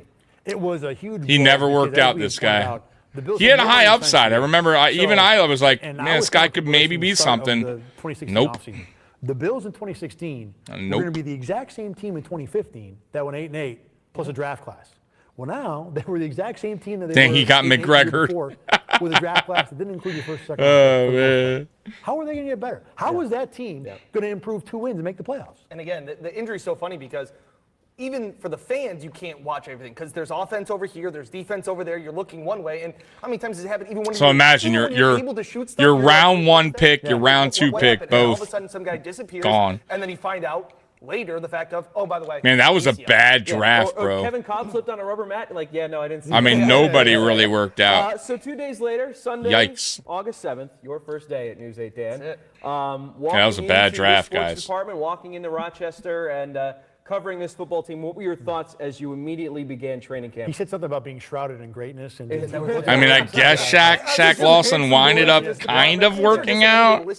Kind of. But outside of that, I mean, this is so cool. Not good. That 2016 draft was yikes. Being in little old Elmira, nothing against Elmira, but it's Elmira, and getting to come here crazy and climber. get to cover a pro team Not a on good daily year. basis. It was amazing. Of course, And then Ragland and Watkins win a Super Bowl with the Chiefs, right? and Of course they do, right? Neither of them are here my second year. Such a Buffalo Bills thing to happen, right? Yeah, so the Bills, now they have to scramble to add depth to their linebacking core because they don't have Ragland, and Lawson's not there as well. So they bring in Brandon Shaq, Flight, yeah, who's Shaq going to draft. compete along with Lorenzo Alexander and Zach Brown. Shady won, yeah, you're right. Shady won a Super Bowl too, yeah. Oh, there's a three-way But they didn't battle. play a huge part of between Alexander, winning. But they were on the roster, and they did, they did play football. They did contribute somewhat. So they got rings. You're right. He had suffered a knee injury in 2015. Marcel Darius is activated too. But then the bad news returns for the Buffalo Bills just a couple days later on Thursday, August 11th. Aaron Williams collides with Dez Lewis and suffers a concussion. Aaron Williams. That scary I think neck it's this. injury in 2015 that he suffered. I think this year is where he and I remember when that gets collision popped, happened, I right? didn't have a good Again line of by sight. I can't remember who. the I was Dolphins there, I can't receiver remember at the who time. it was. I couldn't. And that's I it. didn't see Aaron, but you heard it, and then you heard the silence from the whole Groundy Stadium at St. John Fisher. And then, oh no, it's Aaron Williams. It was like silence. Then it's Aaron, and then you run, you grab your camera, and you get him coming off the field. Football is a brutal sport, man, guys. The sad it's part about it for brutal, me bro. was the inter-squad scrimmage had been 2 or 3 days before, and it was full tackle. Let's 100% football except for quarterbacks. And Aaron had made a couple. I feel for some of these guys, man. You know what I mean? They get to the. It's so hard to make it to the NFL. You get to this point, and shit like this happens, bro. Real test for his neck, and now he had passed it. And not only especially when it comes to your neck and back, dude, it's nothing to fuck with, man. Off the field. You can see the look in his eyes, like, again? Are you kidding? But this was a concussion. And then obviously concussions, you know what I mean? But right. We're all thinking neck at the time. Yeah, against the Dolphins. Yep. Oh, you went to that game? Oh man. These concussions are. I don't think the Who was the? I always forget the guy's name. The receiver that kind of blindside hit him. Who? Landry. There it is. Jarvis Landry. Yeah, it was like a blindside hit. Like, oh, it's just concussions. Oh, I had concussions when I mean, he nailed him, bro. It's like these are scary things, and now you have. And now it's a wrap. That was a wrap. He never played again. Even that, I'm just saying. You go and you go, oh, like you said, is he going to be back? Have you guys ever talked to someone after they've suffered a concussion? My brother had a concussion. Hey, Tommy, did you hear? And he said instantly it was I'm sorry. Hey, Tommy, did you say nothing to I can't believe we had with? in polka dot pants. I don't know. Did I? I don't know what I said. I say a lot of things. He said he couldn't focus in school. I got to rewind my brain. I'm not sure. Focus at all. I only had minor concussions from hockey, but it was still like, don't fall asleep. Don't fall asleep. Yeah. And really, there's no timetable for this stuff. There's no to say, okay, in a week you're back. Yeah. You have no idea. It's not a sprain. It's not a break. It's something. Look at this, guys. We still got in 2013. The Bills played the like an hour, over an hour to go on this. Concussion in that game. Hour and 20 minutes still of this. So buckle up, guys. We're not even close to being done. He got taken off the field with. I went to the game Miami, watched them lose, and when I traveled to Buffalo the following week, when we got whooped by the Patriots, I saw back-to-back losses. Jeez. Hey Fred, you have a minute? Just not a good 2 games for you, man. And he just kind of like looked over with this like glazed look, as if like there wasn't a person. You know, fun fact. Oh my God! I have never. One of the Bills PR. The Buffalo Bills have never lost a game that I attended. Jeez, this is hours. Now I haven't attended a whole bunch. I would say. It was. I think I went to 4 games in Miami when I lived in Florida as a kid and as a teenager. And then I went to 1 game in Buffalo. And I also went to a game in Detroit when we played the Lions. I'm sorry, when we played the Browns. When the game got moved to Detroit because of the snow. So I have yet to lose. I have yet to go to a game where the Bills lost are taken much. The more game I went to seriously Buffalo, than when I they went were to in the Buffalo, early was 2000s. Well, moving 2018 forward, Friday, versus the August 12th, Lions. The Bills have a quarterback that has Josh's 1 year left rookie on year his was contract. great. Oh no, he now has 6 years on his contract because Tyrod Taylor signs a 6-year, $90 million extension. I remember people going like, "Oh my God, the Bills gave Tyrod." I know, Taylor right? that I need to much go money." to every game this year so the Bills can go undefeated, It's really right? like a 1 year, $9 million contract, and if he turns into the next Russell Wilson, then yeah, it's 6 years, $90 million. But there's no way he's seen this money. I thought it was a great deal. I thought Doug Whaley had done one of the. I really liked it because it gave the Bills an opportunity to say, okay, if you're terrible in year 2, they could have cut him with no penalty, and if they liked him, they'd keep him on for 2 more years. Miami Hurricanes too, and I've gone to like after that, so there were. So I want to say 4 Miami Hurricanes games, all at the Orange Bowl, the only thing that really and the Bills, if he kind of had they never lost the game I went to. We're not quite sure season, which is what he. But when I was going to those games back then, the Miami Hurricanes were awesome. So last spring anyway. So and they're by the way, really they're getting to that place again where they're one of the best teams in the college football. So a 1-year deal. It was the $6 million up front. Yeah, was what he got. Every year you have something. I was, yep, because I live here in Detroit, so the tickets are cheap. I had great seats. Everything's guaranteed. You can get cut Tyrod. at any given time. So anytime you step on that field, there's something to prove, and that's been my mindset. Every time I step on the practice field, there's something for me to prove, and I'm going to continue to keep showing that every time I lace my boots up. So moving forward, and there's also in the Tyrod contract a $27.5 million injury-only guarantee for 2017. We'll get to that later, yeah. That looms over the rest of this season. Saturday, August 13, Ralph Wilson Stadium is now called New. Not very full. Kind of neat. Not They're very like, full. oh, hey, Ralph I would Wilson say about they are moving forward. They're calling it 75%, 70%. No one has. Yeah. It's a stupid nickname. I mean, you got to remember, Tuesday, August 16th, it was a Marcel Bills suspended Browns 4 game. games for You know what I mean? violating There was Browns fans that traveled from Ohio because Ohio is not far from Detroit. Really, we're doing this again. There was Bills fans there, obviously, but he's not done a lot of things. I would say about correctly. 70%, 75, something like that. You know, and we all have talked about. But the tickets were things mad that happened in his cheap. life, and they're absolutely terrible. And I had great seats. Sympathy from everyone, but at some point you got to figure it out for yourself. I just like it. He didn't fail it. Yeah. Missed it. Yeah. Oops. I would have passed it. Jeff if I would Toole. have been there, I would have passed it. Well, we'll never know. Tyrod, we love you, but you mid like Baker. I like Tyrod, man. Tyrod was definitely a fresher breath of air when he came to Buffalo, but he's a backup. He's a good backup quarterback. But he's a really good really good backup quarterback. Yeah, get logos of Ralph Wilson Stadium. So as we are driving to One Bills Drive to Orchard Park, amazing. The Bills announced that Carlos Williams has been released. See, there goes Carlos. 2 hours before kickoff. Then Marcel Darius announces he is entering rehab.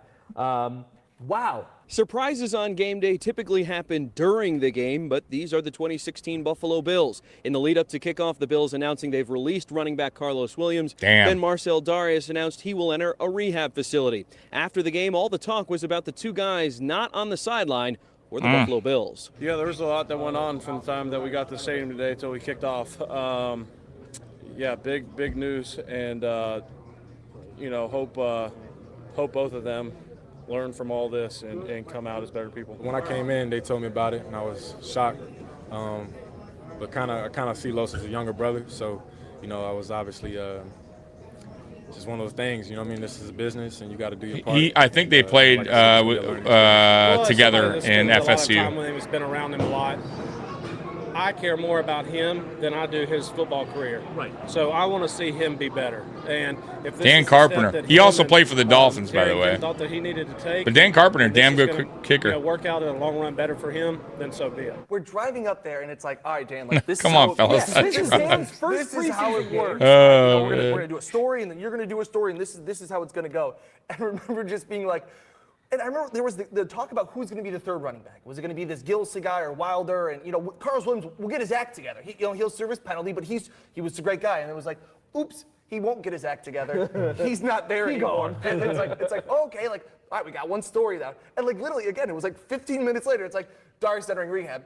And I was on the field shooting the game. Yeah. And I was up in the locker room, or in the press box. Didn't Whaley appear? Yeah, Whaley comes out and talked for about a minute and a half, 2 minutes, and answered a couple questions. You just had your phone. Yeah, I mean, you had the camera, so I just pulled my phone out and just was, okay, try not to like hit the microphone or anything because we can use this later. This is a performance-based business, and the release of Carlos Williams was strictly performance-based. He came in behind the 8 ball and never caught up, and there was other guys on the roster that moved ahead of him. So in light of that, we thought, why hold on to him? Why don't we give him a chance to maybe find another job out there in the league? We weren't going to hold on to him till then, knowing he wasn't going to make the team. He's family, and we're being supportive of him in this step. In his life, and I told you guys we wouldn't give up on him, and again, we wholeheartedly support this effort. You know, preseason, First time, hold your arms preseason, out. yeah, First preseason time. games really don't mean a whole lot. This one really didn't mean anything because 2 huge storylines happened before kickoff. And you're trying to prepare, and Prescott's like, this is how we're going to do it. And this Yes, is how that's the guy. Yeah, correct. Yeah, and 2 hours That's the dude on before Buffalo the Plus. story Yeah. was set. Yes, it it is. It could have been a 0-0 Dan tie in the Fates. preseason. Yep, It yep. wouldn't have mattered, or 120. It didn't matter. There was the storylines. Darius going to rehab. No more Carlos Williams. Yep. September 9th, right on the eve of the season, Seantrell Here we Henderson go. suspended 4 games for violating the substance abuse policy. Come on, we've got a lot of drug problems going on here. Surgeries due to Crohn's disease. A lot of drugs going on in Buff. Through marijuana use. It numbs the effects and fights the symptoms of Crohn's disease. You know, Thad, you and I, we've talked to Seantrell throughout his career, and you know, he's a kind of a timid guy around. Okay, first of all, I do want to say this. It's a fucking stupid rule by the NFL. I don't know if they've updated their policies on weed, marijuana, Mary Jane, whatever you want to call it. But it's you know, to make it illegal. Listen, first of all, it's not an enhancer. It's not a PED. They're not gonna. It's not benefiting them or I shouldn't say it. It's not helping their game out by, you know, making them stronger, faster. This is you know, for them, this is a way to for their bodies to feel better from all the pain they're taking from playing in the NFL. It's a brutal sport. Like I don't get it. Yet they'll allow them to take these pain medications, these extremely addictive pain pills. It makes zero sense to me. These players should absolutely have the right to use marijuana as a way to heal or feel better. Not heal, but to at least feel better where they're not, you know, feeling that pain. You know what I'm saying? While they're rehabbing or whatever the case may be. Not even rehab, just you know, when they're done playing the game, go home and relax that way. I don't understand it. Like, I just do not get the rules sometimes of pro sports when it comes to marijuana or Mary Jane or weed, whatever you want to call it. I think it's really stupid. Makes zero sense. It doesn't improve their overall game. It's not a PED. So I don't get it, man. A lot of these players need that. It helps them. It calms them down. You know, I don't understand it. I don't. And I'm glad like players like Ricky Williams, you know, kind of stood up for that. You know what I mean? They kind of fucked Ricky Williams too, on that whole marijuana shit. Like, it was just stupid, man. So I don't get it. I don't like it. Now, if you're doing coke or crack or something or heroin, like that guy needs help. You need to suspend him and put him in rehab. But come on, marijuana, bro, stop, bro. You know what I mean? You want these guys becoming pill heads, bro? Like, you know what I'm saying? Like, it's just the NFL has it all twisted up, bro. Like, that's a dumb rule. In my opinion, should not be a thing, bro. And you know, who knows what, you know, guys are like really off the field, but it felt like the league and the Bills almost. They had no problem stuffing pills down these guys' mouths. They had no problem with concussions. You know, it was a hush hush for years. Marijuana use should be allowed in the NFL, if not just in general, but certainly in a situation like this. The league's policy right now is a blanket. It's just, you know, no marijuana, end of story. And unfortunately, Seantrell it's a dumb policy. Now, did they change that? I don't know if they did or not. Like you said, he's a timid guy who feels like he's been dealt a bad hand. I mean, Crohn's disease is a pretty terrible hand to begin with. But Right, also and then the Sunday guy has a football, where they disease, have the Crohn's ability to do disease, so, Crohn's and disease not on top having of it. the will to avoid Now you're that not on letting their this own guy, anyway. like, you know what I There's so mean? many Like, come things on, that are man. hurting him. Some are his fault, some are not. It's just a bad deal that you wish someone could step in, whether it's Chantrell or the NFL or the Bills. If someone could just let's do something to benefit this guy. And again, Chantrell bears some responsibility. It's a regulation. That's what the NFL says. But you wish that in Chantrell's case there was that gray area. It's a league disciplinary issue, and really, we can't comment on it. And I think if you want further information about this, I think you should just contact the league. You saw how much weight this guy. You could tell Rex Ryan does not. He knows it's a bullshit rule. He can't say. He knows he'll get fined. You know what I mean? Like the NFL will fine him if he speaks out. It's bullshit. Well, we've gotten through the offseason of 2016. There were a lot of things that happened that year. We finally get to week 1. I should pull that up and see if the NFL changed their policy on that. Stinks out the joint. You guys were both there down in Baltimore. Your thoughts NFL as the Bills dropped the season opener 13-6 policy to the Ravens. I'll sum it up in one sentence. During the third quarter, me and the guys on the sideline had discussions about whether this game was worse than Cleveland 6-3. That's what it was. It was that bad a game. I was excited. Look, guys. So let me. My car alarm's going off, by the way, for no reason.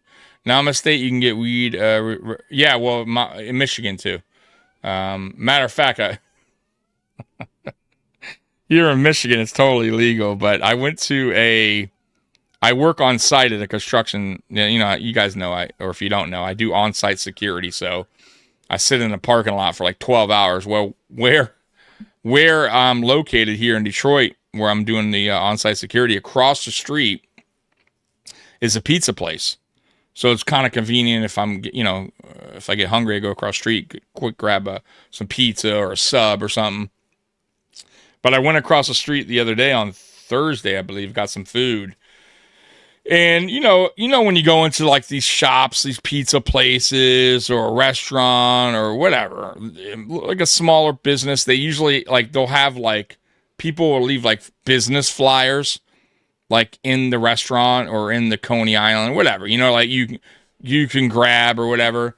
So they had, so I was waiting for the pizza and I look over and I saw a stack of cards, pamphlets or whatever. And it was, what's it called? I wish I had it with me right now. It's in my car. It's called, actually I do. Hold on. I took a picture of it because I sent it to my friend. I'm like, dude, this is great, bro. Let me show you guys. So fucking funny, bro. I thought I got a good trip out of this. Where is it? Damn it. Hold on.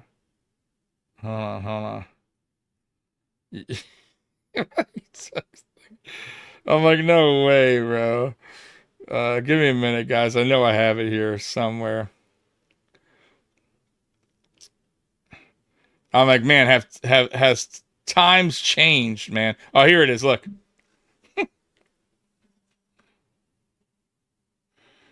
He's the Zaza man. Zaza man. All right. So he does free 24/7 delivery for the Zaza man. Hold on. That's not it. So here's the back of the flyer.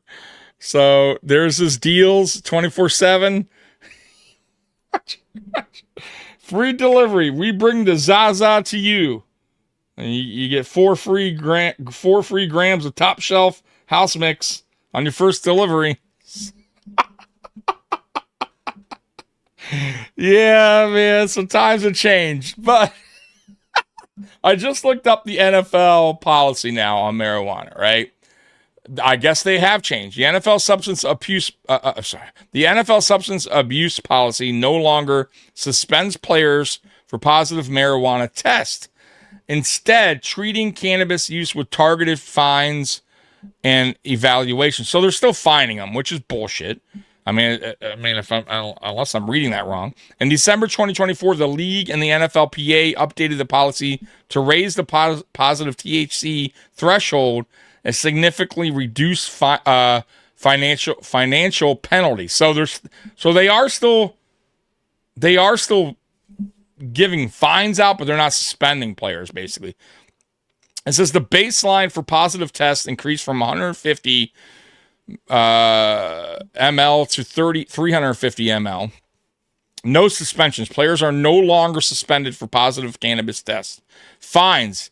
So here's the fines. Discipline is primarily financial and graduated based on the number of offenses.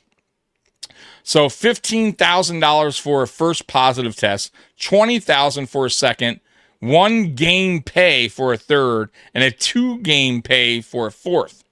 So, I mean, so they're not suspending anymore, but they're still fucking hitting you with fines. And those aren't like cheapy fines, especially if you get a game suspension or 2 games. So, Played me to the press box, like, this is so cool. come on, I was NFL. Like, this stop. problems. What are you Because doing? It just didn't seem like, Sammy Watkins wasn't really, he didn't seem explosive and so on and so forth. And we quickly find out why, but you just went there and said, where's this team going to score? Are you guys Because calling the really Zaza man? highly of Baltimore. And Are you kinda guys knew getting your Ravens 4 were grams good. on your first delivery? I don't know if you'll deliver out of the state, though. Yeah, the only explosive play, Joe Flacco to Mike Wallace, was 66-yard touchdown. Oh, man. I'm in the wrong Williams on business, that one. man. I need to Bills had become 9 the drives Zaza in this man. game. 2 of them had more than 6 plays. Unbelievable. So Free bad. delivery So bad. 24/7, baby. 13-6. I got a whole crew working for me. It really was. We didn't get They're nothing shady. established. We probably had one long drive, and that was really it. Just by looking at yourself sometimes isn't it. I'm probably one of the only coaches that'll give credit to the opponent because they obviously we lost that defense game. Played extremely well. They're well coached. Oh, man. And Baltimore they got after- us we knew it was gonna 13-7. be, tough sledding. We knew it, but we thought we'd be able to make a few more plays than we did. In this particular game, 14 points would have won the game. So to look at it and say 7 points didn't do it, of course it didn't. We got to be better in certain areas. I hear you, but I'm just saying, for people that are using it for certain things, man, next week. I can't. I understand it. You know what I'm saying? Mehta, our dear friend from the New York Daily News. It shouldn't be, He's like a good guy. No, he's not. especially in people that need it. They shouldn't be fined or disciplined. It's a little ridiculous. That Watkins has an issue with It's not crack. They're not smoking crack in a crack building. What he needs to play. You know what I mean? Like, come on, Watkins man. says it's much ado about nothing. How close are you to being 100%? Put it that way. Sammy, how's that foot, bro? I don't know. All I can tell you, I feel great. I don't know if I'm around 100 or 95, whatever it is. I feel great. I can go out there and compete at the highest level. I can make plays. No. So, the biggest thing is just being smart and staying healthy. I gotta wrap you in bubble wrap, bro. I have no idea what you're doing. Be out for a while, along with the same Getting hurt. You don't even know what you're doing, apparently, getting We're hurt. driving back, and it's like, we got to switch. I got to get on my cell phone, and I'll drive for a little bit. You take care of this. But listen, Crazy Climber, At the time, my fiance. I'm okay with it in general, even without medical purposes. I don't do it. I used to once in a while when I was a teenager. Sammy Watkins is really. You know what I mean? It's not the end of the world, bro. You know what I mean? It's not crack or coke or heroin. I'm not shooting up in the bathroom. For me, I don't see a big deal. If you're gonna do it, fine. It's not. It's not gonna kill you. You know what I mean? So, for me, I don't see any problem with it, bro. But to each his own, The bro. New York Jets on national television on CBS. There's some big plays in this game. Marquise Goodwin has an 84-yard touchdown. Now, don't turn into a fucking. For a 71-yard score. No, obviously, I'm not saying be a stoner and not fucking, be a loser all your life and just not do anything. Like, I'm not saying that. 3 But rushing touchdowns, 100 yards on the ground. Watkins didn't play in the final 2 drives. Jets scored 37 points. Oh, we lose to the Jets, by the way. 0-2 to start the year. 37-31. Jets here because virtually at any other point of the year, the Jets quickly turned into a tire fire. That Buffalo was stopped if they had played them in week 7, week 12, whatever week it was. So to catch them week 2, especially the home game, was unfortunate. That said, this was the beginning of Ronald Darby having a whole year where he gets exposed.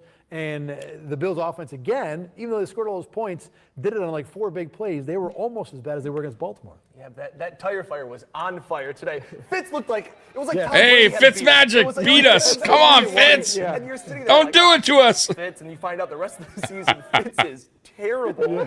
Like you're sitting there like, oh my gosh, like the Jets aren't supposed to be able to do this. And you're like, well, but the offense scored a couple times. All right, for the Bills, positive side. Honestly, 9 times out of 10, I'll take our matchups. Today, those guys, they made all the plays. Marshall, Decker, 81, they made all the plays. They went out there, they got the ball, they made the catches. Fitz did an amazing job.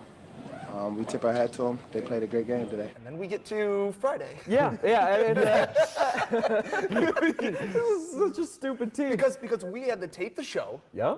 So it was a long. Was the media that day? When was that? So Tuesday?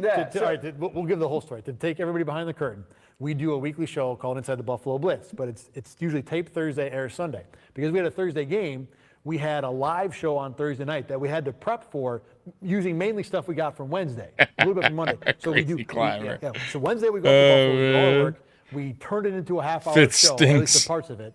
We do a live half-hour show. Oh, come on, Matt Chatter. Be nice, bro. Be nice to Fitz, bro. He's a cool guy. That means when we come back on Thursday, we had to get everything ready to tape. I thought he was okay. He's a good backup. He's also in that category of Tyrod Taylor. You know what I mean? Like, Yeah, that's right. Yeah, I shot that Jet game. For just like 20 minutes. he was a perfect guy to have on your team as a backup, or could fill in for maybe a year as a, if you draft a quarterback, let him sit behind Fitz for a year. Like, that's the perfect guy. But as a franchise quarterback, no way, bro. You weren't going to win Fitz. Drop some news. Tommy, if you work for me, I'm not testing you or anything, but if you come on my clock high, we gonna. I don't smoke. I barely drink, bro. So you tell me what job. What are you hiring for, bro? 7 of that came from defense. I'll be right there. Only did on a handful of plays. Anthony Lynn promoted from running backs coach to offensive coordinator. Greg Roman was the highest paid offensive coordinator in the league, and now he is. Dude, I don't know, bro. But when we had him, he was. Story of he had like very short hair, facial hair. I think I was going to book out and be done for the weekend, and you guys were going to handle the 6 and the 11. But when Greg Roman gets fired, then I have to go up to Buffalo. Because he has not shaved it since. Yeah, so I went to Buffalo. Back again, hours after the game. I can't even remember now. I know. I think I did it, but I did it live from there. Oh, okay. So, Fitz played with trash as quarterback. No, I'm not saying he was bad. I don't think Fitz was trash. I don't think Fitz wasn't going to, he wasn't leading the team to playoffs and championships. He wasn't a franchise quarterback. He was a guy that was a good, you could work with him a little bit, but you needed to find yourself a franchise quarterback while you had him on the team. You know what I'm saying? He was but he's a perfect backup. But Lynn made it easier for sure. I feel like I run a business called Chronic Delivery. You're lying your ass off, Matt Chatter. You do not have a business called Chronic Delivery. You're a funny guy, though, Matt Chatter. Only we know the truth. People can say whatever they want. It's a beautiful country. You can say exactly what you want. Do I believe some of the reports that are out there? Some of them are ridiculous, but that's okay, and I understand it comes with it. It comes to the territory. When you're 0-2. Distractions are the things that you let distract you.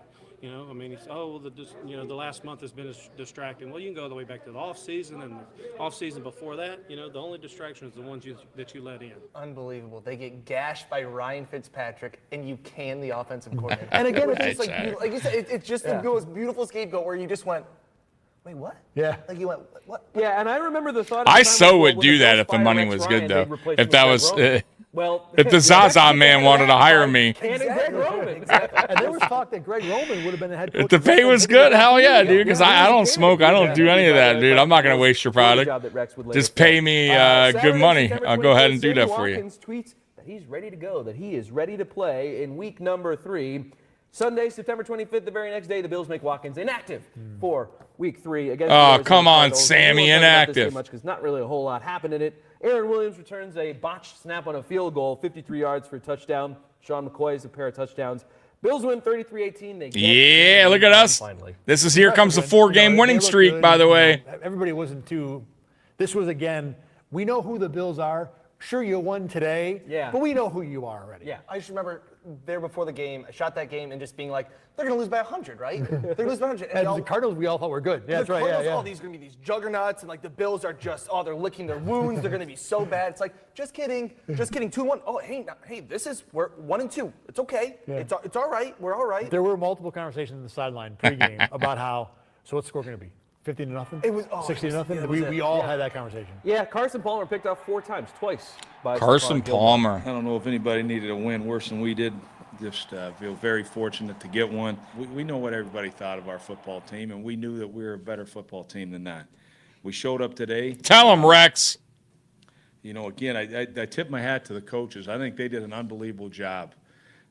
So it was great to see, but it was great to see that all the hard work, all that preparation that we put in, that's right, you know, actually meant something. Now it's Patriots week for the Buffalo Bills, and a couple days before the start of that game in Week 4 against the Pats, Rex Ryan pranks Julian Edelman. Dan, you and I were both there for that press conference or conference call for Julian Edelman, as Rex waiting on the side of the stage, like, well, as soon as that's done, I'm going to talk at the podium, and then light bulb goes off over his head. I'm going to have a little bit of fun. It helps everyone out. Julian, this is Walt Patulski from the Buffalo News. Are you playing quarterback this week?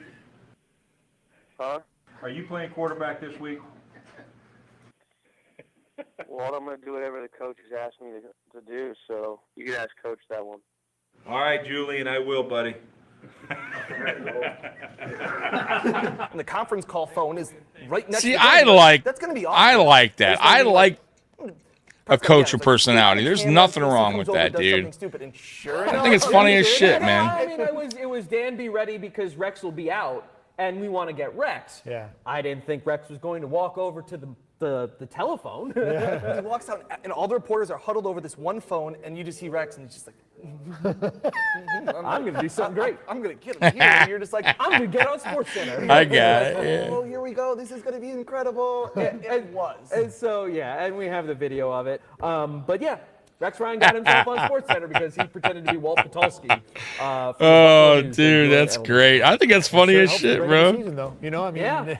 Otherwise, gives you headlines, gives you clicks. I mean, think if it's Sean McDermott doing that, and it's a 1-2 team that we already Sean know is dead, McDermott, he would never do that. Dude, Sean McDermott, bro, the funnest, the craziest thing Sean McDermott ever did was the Snow Angels. Remember that?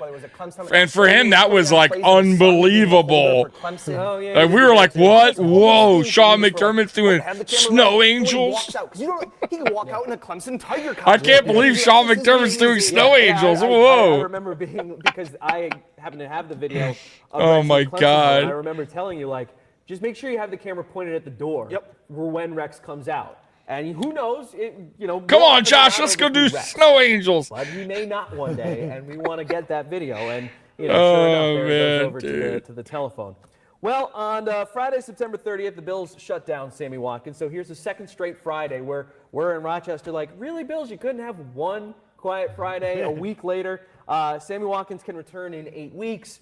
But the guy Lovely. So much Thanks, Sammy. Injury history is now going to miss half the season. Fucking Sammy Watkins. Thing to add on to the litany of things that have gone wrong for Sammy Watkins. And, this was, you go back to Shaq Lawson. Just stay home. The Bills handled the press conference. God. There was a part of that where, does their medical staff really know what they're doing? Because the GM of the team came out after he was drafted and said, he's fine, no surgery. I don't even think it mattered with medical staff. That was the other part of it.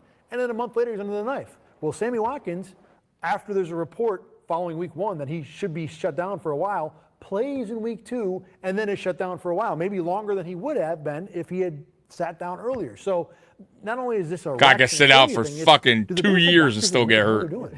It's the same old Sammy saga. Leaks coming out left and right. That would seem kind of be the theme of this year, and just wondering, is this guy going to be that one that just never played? It was just injuries were hampering him. That is a question with him right now. That he could be lingers to today. The first round talent that just never realizes his potential. He was a really good Week 4, receiver. Like he to was. take on the New England Patriots. He was great in Clemson, but if you've ever been to a Patriots game, and, just could not stay healthy in the NFL. They're in warm-ups before the game starts. Tom Brady will come out the tunnel and will run the length of the field to the other end zone. And he'll throw his arms up and he'll scream and shout, get the fans all up and into it. The music's blasting because they know when Tom Brady's coming out. Everybody knows when TB12 walks onto the field. And we beat him in New England, which is surprising. I wonder if Jacoby Brissett, who's going to start this game, if he's going to do the same thing. I didn't know. And so I was, on the field pregame getting shots of different guys, and I see Jacoby Brissett running down the field and go, oh, that's right. Is this when Tom Brady tore his ACL this year? Is that why Brissett's starting? Yeah, and get the crowd all into it, and I miss it by no wonder we 5 beat him. seconds. And just went, oh well, there are a million things to get in a football game, and this thing that was in the back is this of the my year? mind Let me pull that up. in my mind. when it took place. 2016 So I'm getting Tom Jacoby Brady. Brissett running the other end of the field, and here comes Robert Blanton. He just comes up and just gives him a shove.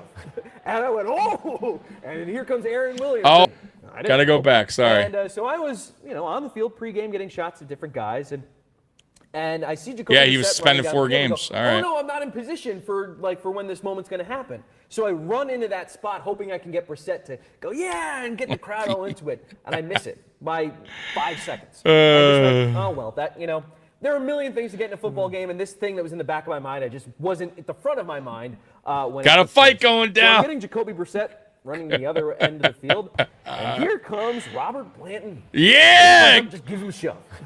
Can be a danger because D-backs, when they warm up, as they often do in a game, have to practice backpedaling and get used to it. And if you're in the wrong spot, you can get them hurt. But Jacoby Brissett has played in 1 or 2 or 85 games in his career. I'm assuming, has understanding of where to run. And you might have. Yeah, damn you, Jacoby Brissett. Basically at the sideline. Well, the guys practice. Who do you think you are? So the white necessarily doesn't say yay or nay on this. It didn't seem like he was really that close to where it was a danger. No, to continue the discussion, if it's Tom Brady running the exact same footprints, which he does, nobody would have touched him. So this was a Bills thing, and I think that the Bills had certainly had an eventful, to say the least, first 3 weeks. That's so they were great, probably chomping dude. at the bit to get at this Patriots team, even without Tom Brady. But it was dumb in 1,000 ways, which, when it comes to football fights, is pretty much how you describe most of it. It actually crunk us up because we came out very reserved like we always do, calm. But today when he did that, it kind of put a fire up underneath. Yeah, lit that we fire. came out there with some fire and was like, no, we ain't gonna let nobody. But you be running by us while we're warming up. DB routine, we're running down there, and 2 guys are running through. 2 Patriot guys are running through our DB drill. Who the fuck do you think you are? What they want to say, regardless of how they want to put it, is very much disrespectful. You don't just go run into another team's drill while they're warming up. I mean, I get it. That's some bullshit. Who do you think you are, Jacoby? Cool. It didn't Hope you learned your lesson. Bradyless Patriots, no, they got a chance. It's Pull that Brissett, bullshit again. Possibly Garoppolo or possibly Edelman. Yeah. You're like, hey. Like those odds. Hey, if you go 2-2, you thought they would have been 2-2, but you thought they would have won the Baltimore and the Jets, and you would have thought they lost to the Cardinals and the Patriots. They're like, all right, we'll take this coin flip. And then the fight happens beforehand, and you're like, oh, they really want this game. They really want this. And it might have been the Bills trying to get into Jacoby Brissett's head. For sure. And it worked. Yeah, it was his first NFL start, and it was an ugly game. LeSean McCoy scores a touchdown as a nice pass reception from Tyrod Taylor, but the Bills' offense really does nothing. They go right down the field in the first drive Yep. for a touchdown, score a nice field goal after that, and then. Yeah, and Brissett struggled too. 3 sacks, 2 fumbles, one of them lost. Dan Carpenter has to kick 4 field goals in this game. Hits 3. Man, we actually started off all right because we had this 4-game winning streak. We were 4-2. Like 1993. we were on a little roll here for a minute, and then I had forgotten something at the top, so I missed like the first 3-4 plays. So I'm running all downhill after I hear that. The stadium go nuts, and I thought, I forgot about this. Did they run the kickoff back for a touchdown? I didn't know what happened. So I come back in, and I'm expecting to see the Patriots either 7-0 or 3-0. They got to have points on the board. And I come back in, and I see no score. I'm like, what happened? And it's like 1st and 20 from their own 15. Well, I got in by the time the Bills had the ball, so I had no idea what happened the whole drive.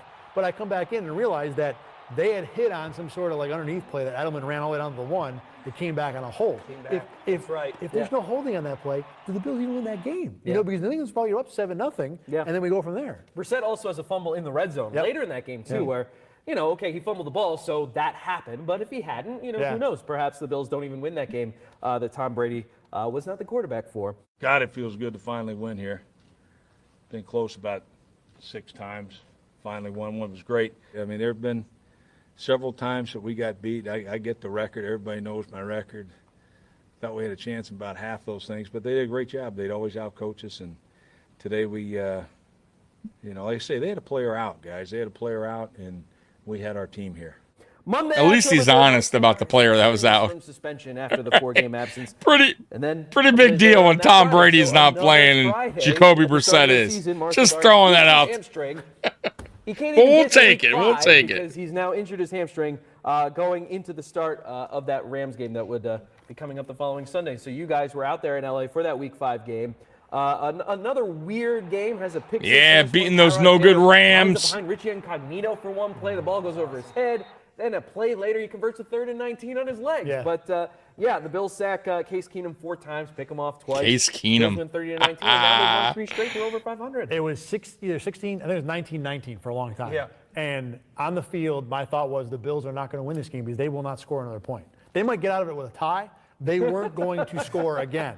If it wasn't for Nicole Roby-Coleman running the pick back for a touchdown, they would not have. I was convinced they were not going to score again. And it was just like one of those things like, I mean, okay, they won, like, okay, but it was like the Rams. Fisher, It's remember him? Like, all right, so that, but like, I believe Lorenzo Alexander had like 4 sacks in that game. Like, he was a monster. Yeah, he started to take off, and you're like, wow, this guy is, what is this Zoe. journeyman guy? The legend of Lorenzo Alexander began there. Yeah. Yeah, and this coming after Zach Brown had 1 million sacks against the Patriots in Week 4. You thought, like, wow, Doug Whaley hit big Yes, he did. on these linebackers that we kind of never even heard of, and now they're having big contributions early in 2016. Week 6, the San Francisco 49ers, the team of my youth, comes to Orchard Park along with Colin Kaepernick, and it was booed. We whooped a lot them. of USA chants, kind of on the verge of uncomfortable in there. Yeah, but I think Zoe came out with like a firefighter helmet 45-16 from that game. 28-3 in the second half.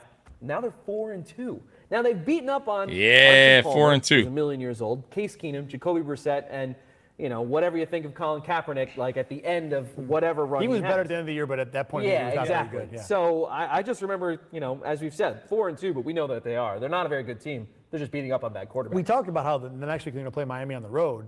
That was the game where, all right, if you win that game, a road division game, 5-2, now we could start talking about maybe the Bills will have a legit chance because those first 4 wins, like you said, you could nitpick all of them and say this isn't the real Bills. Right. And really, the story of that San Fran game was Kaepernick pregame because the game was completely one-sided. And it was his first start. Yeah, I remember this game. It was anger. We it whooped was, them. We whooped them up, venom. boy. It wasn't all against him. He had quite a few people who were cheering for him. That was just, by the way, but this was it his last year in the NFL. most I'm unique pretty sure it pregame was experience I've ever last been year. in 17 years covering the team. The other major storyline of the day involved 49ers quarterback Colin Kaepernick. Though the crowd was definitely against him, it was clear after the game that several Bills have respect for the 49ers QB. Marquise Goodwin traded his jersey with Kaepernick. The two are fraternity brothers from different schools. Fights like these, a lot of the times you don't win them if you do them alone. I told him I support them 100%. It's cool to have it, man. This is Yeah, part of yeah. history, I man. remember that year. Look back You're right. 20 years, 30 years from now, and be like, hey, this dude stood for something. He didn't fall for everything. He stood for something, stood his ground, and no matter how many times he got booed, no matter how the scrutiny that he faced, he still was resilient through that and had the heart and the courage to continue to do that. Though none of the Bills have yet to kneel during the national anthem, several of them agree with Kaepernick's protest of police brutality and racial profiling. Bills defensive end Leger Douzable said, "Why he's doing it is the reason I think it's good. People have mixed emotions about it, but that's our right as Americans. We can do what we want to do." At New Era Field in Orchard Park, I'm Prescott Rossi with your Buffalo Blitz. New Era Field. Remember that for 1 year? It was New Era Field. I swear, I still say this, guys. Oh, they know what they're doing. Greg And it is what it is. It's Highmark Stadium now, and that's what it's going to be for a while. But, man, dude, I swear, I wish New Era did this now. It would be so perfect going into the 2026 season. New Era Field. I don't know. It sounds great. It's a new era, too. I mean, if you think about it, new era in a stadium, new era coaching, like it would have just fit like a glove, the name. But it is what it is. We're Highmark Stadium, but man, I'd be all for that name on the Buffalo Bills Stadium. But we're Highmark. We're Highmark. It is what it is. Cap was such a douche. Yeah, I wasn't a fan of Kaepernick. I'm gonna be real with you. I thought he was overrated as well as a quarterback. What I do remember was that Tyrod Taylor started to run more. I just wasn't a That was fan. the thing that Anthony Lynn said, we're going to let him be a quarterback. We're going to let him be athletic. We're going to let him And it has do nothing what to he do does with best. his Like you talked about that stance Rams or play. whatever, It but was a 3rd and 19. You're like, I don't like him personally, and I don't think he was a good Turn the quarterback corner. either. He's winning games. This But is once it. again, nothing to do with his beliefs or stance or whatever. Dolphins, That has nothing to do with it. Had some success with in recent years. LeSean McCoy is limited because he tweaks his hamstring the week leading up to that game. In the second quarter, Aaron Williams suffers another injury, this time at the hands of Jarvis Landry on a blindside hit. And, I'm following the play as that happened. So I didn't see the hit when I was down on the field. You watch it later. Oh, this is it. The Landry hit. That one looked There it is. It was dirty. Yeah. No doubt. There it is. Yeah, deservedly so. This is it. It was unfortunate It was that it done. was Aaron who had the neck issue already. And that, that very well may be the end of his career. But when it comes to Buffalo, that was the last time we saw him on the field in the Bills uniform. And it's unfortunate for a lot of reasons. The fact that it was dirty was certainly one of them. Yeah. And in this game also, the Bills have a lead in this one, 17-6. Again, looking ugly the whole way, though. Yeah, thanks to a 67-yard touchdown pass. to The Marcus Room. Goodwin. I was behind The the play. I Room. just totally Which was like, movie is that? It'll be a touchdown. It's a touchdown. Is that the movie about the girl that got abducted? Cutting the show. I'm cutting my Isn't it? eye Or was out. that? Like this, Or was that 17, called like, just The Room? The Dolphins had Or done Room? nothing on offense, and you're like, all right, like the Bills haven't done anything either. But they're That was a just good gonna movie, hold by out the way. clocks. They're gonna just run the clock out, and it's like, oh, just kidding. Yeah, because Jay Ajayi, star from Boise State.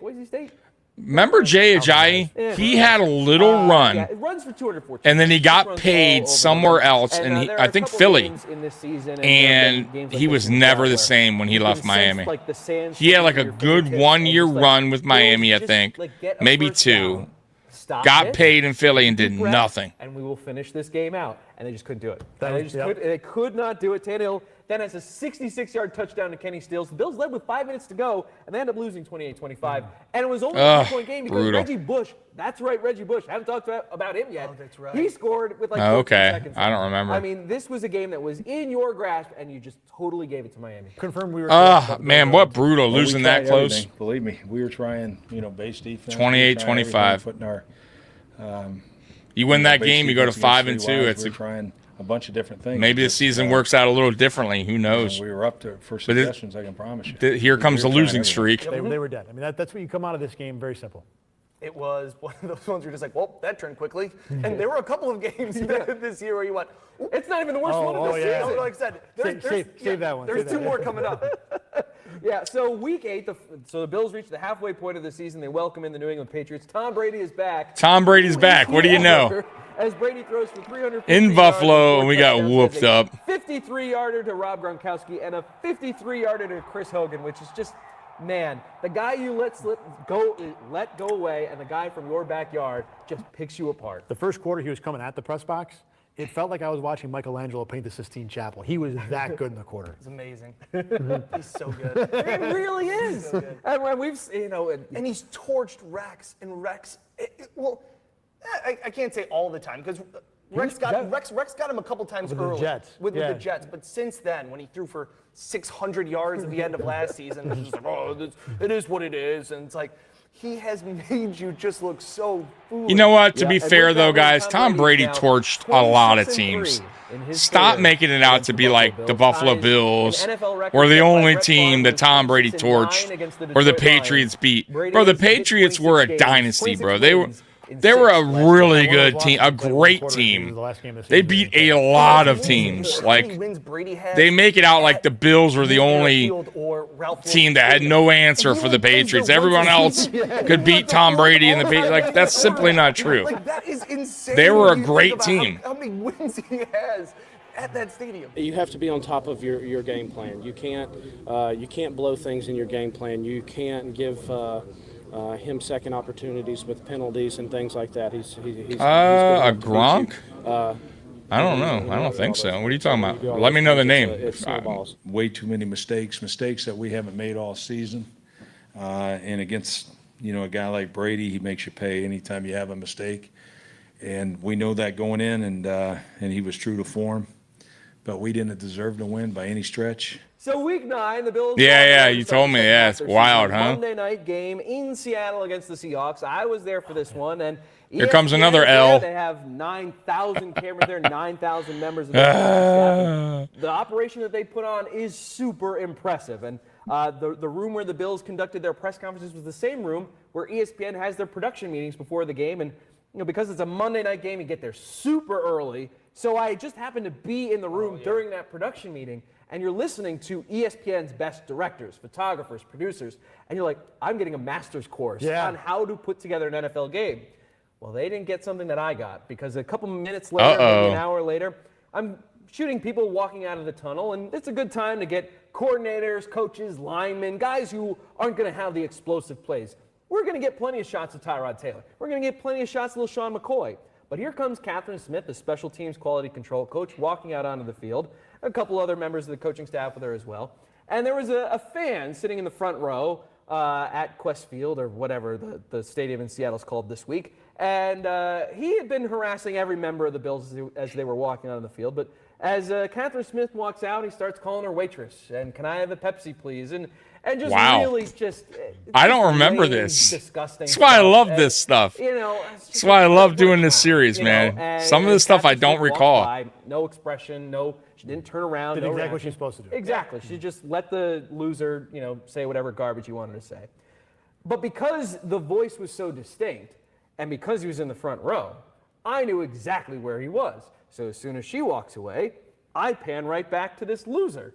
And just happens to be, as he's still yelling at her, the woman standing next to him smacks him in the arm and says, enough. Yeah. Stop that.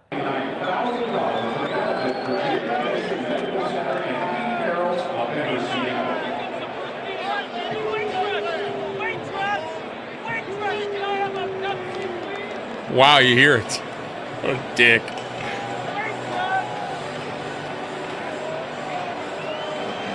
Good for her. I don't know if it's his wife or girlfriend or just a fan. That, thinking like, well, I have all of that. You fucking dick. You're in an NFL stadium, there's so much noise. Like, I get, like, I could actually get talking shit, but what? Come on, dude. What are you, a fucking idiot? So I went, well, okay, I have that. And good for her, whoever that was. But, it's a shut Monday the Night Football fuck game. up. There's now more people coming onto the field. Fucking idiot. Going on. Has nothing to do with nothing. What are you fucking talking about? It almost slipped my mind that I had this shot. I didn't know I had it. Good for him, too, getting that shot, too. Well after the game, after I had filed my report, after the press conferences, I'm back in my Let's hotel go. and I see this clip happen. And then overnight, Kid you not. It's the West Coast. So it's 3 hours later, it's 10 o'clock in Seattle. It's 1 o'clock in the morning back here. So, people are done for the night. People are going back Tommy, home. you so are I just wild. sending back video. And I included it with Catherine Smith. And I remember thinking, this is something I should tweet out tomorrow, because I think people will be awake for it. People will be aware of it. Yes, it is election day, and a big election at that. But this is something that I think people should see. And so I tweeted it, hit the tweet button, turned the laptop off, packed it up, got in the car, and went to the Seattle airport. By the time I get there, my phone's already blowing up. People are like, is it all right if I use this in a post? And I'm calling the station like, hey, we need to get this on. He got a great shot on that, by the way. He got the guy saying it, got him on video, got the girl saying shut the fuck up, basically. 24 hours. That definitely. Election day was going to be. I don't recall that though. I don't remember this. So. This was the first woman. But yeah, that's a great man. I'm sure that blew up. I don't know why I don't remember that. Do you guys remember that? Recall that? I don't recall that.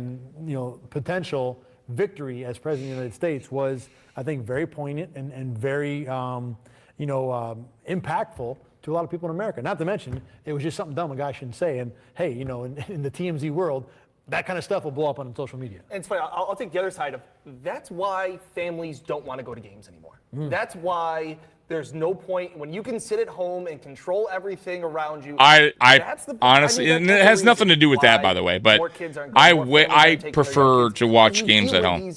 But it really doesn't has nothing to do with that, but I just enjoy being in the comfort of my home. Watching not it. going until she's at least 18. Yeah, I remember as a kid, my dad absolutely, was a Jets fan, absolutely. And, He's a fucking idiot. He didn't take me down. Like I get like talking shit. You know what I mean? But like, the things that I that's just stupid. Walking like out of that stadium. Yeah, and I wonder about the atmosphere in games. I will say that I think it has gotten better. Maybe I'm wrong about that in the time that I've covered the team. I remember my first absolutely, Sandra. Absolutely. The Bills played the Washington, now, I will say this. Football team. The first preseason game I've shot. The experience of going to a game. And there were 5 fights. The tailgating and being with, Bills fans celebrating. That's fun. That's like, you can't get that at home, but. There are less fights now. For me, like, having, once every 3 years or 4 years. You know what I mean? Like, I'll go to a game and get that, feeling, but just touch of a button instead of being. I'm good at home. Stadium with 70,000 people. But you're right, fights. Like, I mean, now I never had fights. Like, or at least I never used to be was around when people were fighting. But it does happen in terms of physical entertainment as it was on the field. He said it to the woman coach. He said it to the Bills over these years. special teams assistant or whatever she was. Like, I haven't. He was screaming at her coming out of the I saw what happened. coming out of the tunnel. In the same Seattle Seahawks game. But Like yeah, heckling her. I just don't. Hey, maybe it's just, you know, what is this guy doing getting maybe was that you're not keeping an eye on what is that, a 78,000 Buffalo people, fan? you don't know what everyone's doing, but it does. Let me go back to that. Hold on. Was that a Bills fan? Running on the field. No, I take that back. I saw what happened in Seattle. It is, right? In the same Seattle Seahawks game. But yeah, I mean, I just don't. And maybe I'm it's pretty just, sure you know, that's a Bills beanie cap he's wearing. Maybe fucking slob. What are keeping you, an eye on 78,000 people, so you don't know what everyone's doing. But it does. dude? Seem like, What are you doing? Oh, fuck it. Like you know you're about to get tackled, right? To your point, because of cell phone video. Oh my God. I know the game's pretty good too. Yeah. This game is insane. Yeah. It's 28-17 So funny, in the final dude. seconds of the first half. The Bills are lining up for a field goal. I remember being on the field in Seattle, and We lose this game, by the so way. loud. The 31-25. The noise in Seattle is 100% true, and to the point where I had earplugs in because, like, if I didn't, I'd have my hearing would have been gone. And so Dan Carpenter there to Dan Carpenter, come on, make that kick. First half. Ball snapped. In All right. Richard Sherman. Oh no! Blows everything up. Come on, man. Dirty Dan play. Carpenter doesn't even kick the ball. The ball Went is right in at his Richard leg, Sherman's it looked like. And the call was, you know, offsides, and there's Dan Carpenter rolling around on the turf, holding his knee, and you go like, "Ooh." I got to look at that again. And like, oh, and flag because of cell phone video. I mean, that look. I mean, I'm sure he's going for the ball, but insane. boy, he really went at his leg there. Let me see here. Half. The Bills are lining up for a field goal. I remember being on the field. Dan Carpenter's a in damn Seattle. good kicker for It us, was man. So loud. The things you hear about the noise in Seattle is 100% true. And to the point where I had earplugs in because. Did you like, say that if was I Richard didn't, Sherman? my hearing would have been gone. And so Dan Carpenter there to kick a field goal right at the end of the first half. Ball snapped. In comes Richard Sherman. Oh my Blows God, everything dude. up. And He ball like comes out. tackled him Dan Carpenter basically. didn't even kick the ball. The ball is in Richard Sherman's hands. Oh, that's terrible. And, Like the call was, you know, Yeah, that's a offsides, and bad. there's Dan Carpenter rolling around on the turf, holding his knee, and you go like, "Ooh." And here come the trainers, and like, "Oh, well, now because that's the fourth time out of the hat," and just anarchy happens. I mean, and it wasn't that long ago, so I'm sure you all remember what happened. But I remember being on the field, and Rex is dropping an F-bomb every other word. I don't blame to him. The officials, to the That's assistants, bullshit to right everybody there. that would listen. And Lisa Salters, who's the sideline reporter for ESPN, was going to talk to Rex at the end of the half. Oh, he had to And, have been fuming. LeSean McCoy I walks don't up, blame like, him. This happened behind me, but I heard it as LeSean goes to Lisa and goes, "The hell's going on out here? What was that?" Like, the players didn't know what was happening. Rex obviously didn't know what was happening. There were multiple snaps within 3 seconds of game time. There was a spiked ball. There was a too many men, or a delay of game penalty. By the time Dan Carpenter actually kicked it in a line on the box score, it was no good, and the Bills going to halftime. Oh my 28-17. God! And then he I know missed how it after. insane it was on the field. What was it like watching that? Similar. You know, you're going back and forth between Twitter and the game, trying to figure out, okay, there's 8,000 people watching this game with me on social media. We're all talking about what should be happening. The refs clearly had no idea what was going on. Whether you agreed or disagreed with a particular call, everybody agreed that they got 2 or 3 things wrong. It doesn't matter which 2 or 3. You know, we all think we know football. Like, we cover football, and you're going like, I don't. Are they right? Or, wait, they're wrong because, as you said after, then why wouldn't everybody just blow up the kicker? That should have been a 15-yard penalty, no? No, you can. Yeah. I don't know what happened. Like, and I'm sitting there like explaining to my at the time fiance like. I mean, that should have been a roughing the kicker, no? I'm not 100% sure. Ridiculous. Absolutely ridiculous. What was the explanation you were given by officials? It doesn't matter. It was wrong. I mean, it's clear what happened. The guy roughed our kicker. Right. Jumps outside, roughs our kicker, and then. Randy, right? What are you doing? We didn't get the 15-yard. Attend to him, and it wasn't called roughing the kicker. Wow. Then we had to spike the ball so we can come back in and kick. He needed a little time there, but we saw him go down, and our trainers ran out, and that's what we had to do. And then of course they got to put the K ball out there, and they don't reset the clock. So from an officiating standpoint, terrible, I think bro. you can do a little better than that. Yeah. See, that's what I'm talking about, guys, when it comes to the NFL. Like, bro, and they're still getting shit like this wrong today. Like, they're still fucking things up. Once again, we talked about the Brandon Cooks, no catch, on, against the Broncos in that playoff game. They still don't know what a catch is today. It's craziness that we're still having these talks about how the NFL gets things wrong when everyone knows, the right call on the field for the most part, right? Come on, man. Like, the only one saying that was a catch, by the way, for the Brandon Cooks, or no catch, that was an interception, were Bronco fans. Let's be real.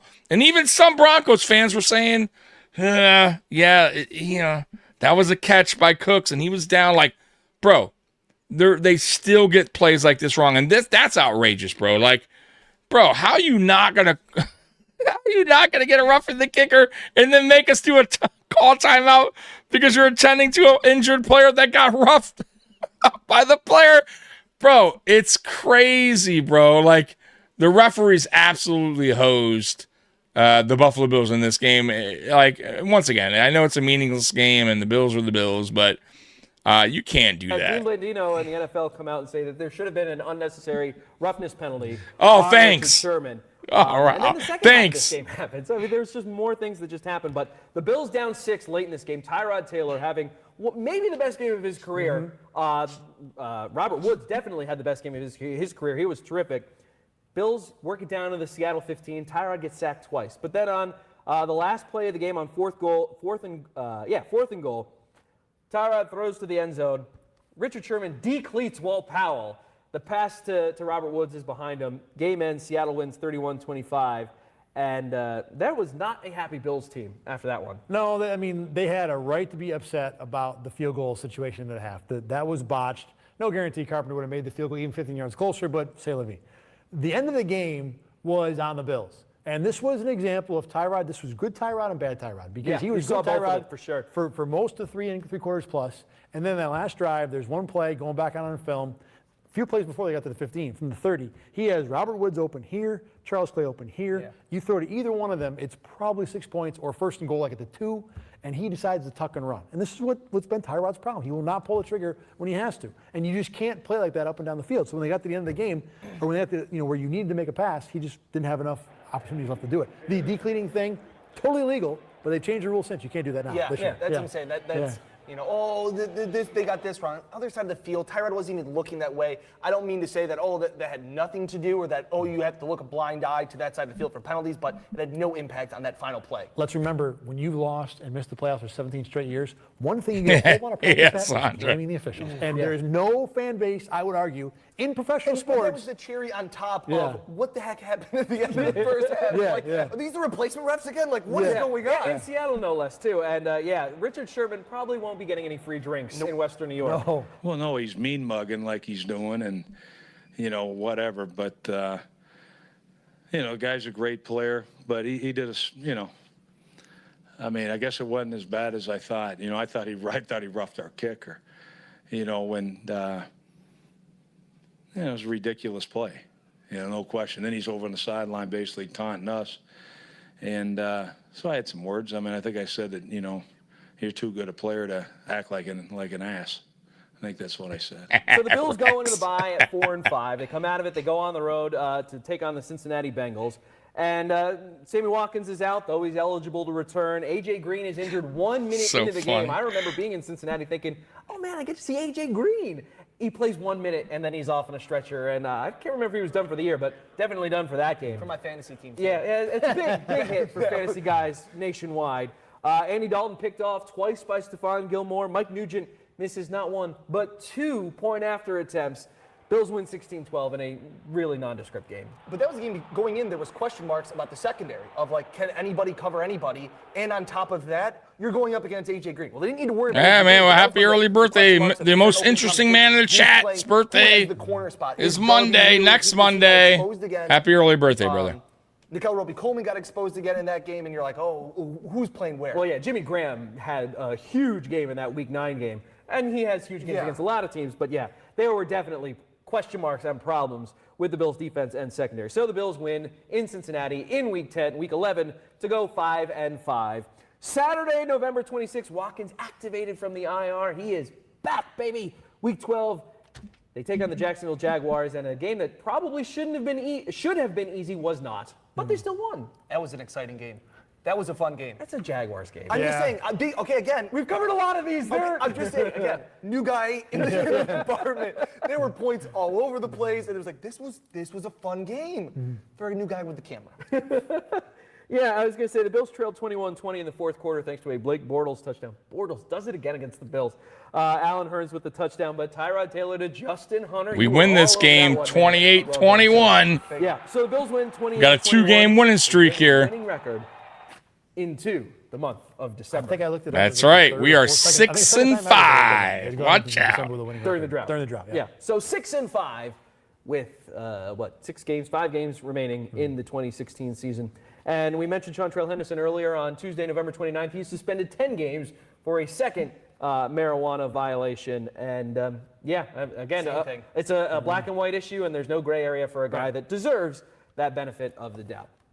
December 4th, Week 13, the Bills in Oakland. Dan, you and I were there in California. This was amazing. It was amazing. Bills up 10-9 at halftime. LeSean McCoy rips off a 54-yard run right at the start of the second half. Tyrod Taylor scores on the next play to put the Bills up 17-9. Oakland goes 3-and-out. Mike Gillislee scores another touchdown for the Bills. They're up 24-9 against a good Oakland Raiders team. I remember being on the field, looking at the scoreboard, thinking, are they really going to do this? Jerry Hughes is pointing at the fans, laughing at them, just going back and forth. I'm like, oh, no. We're talking smack already.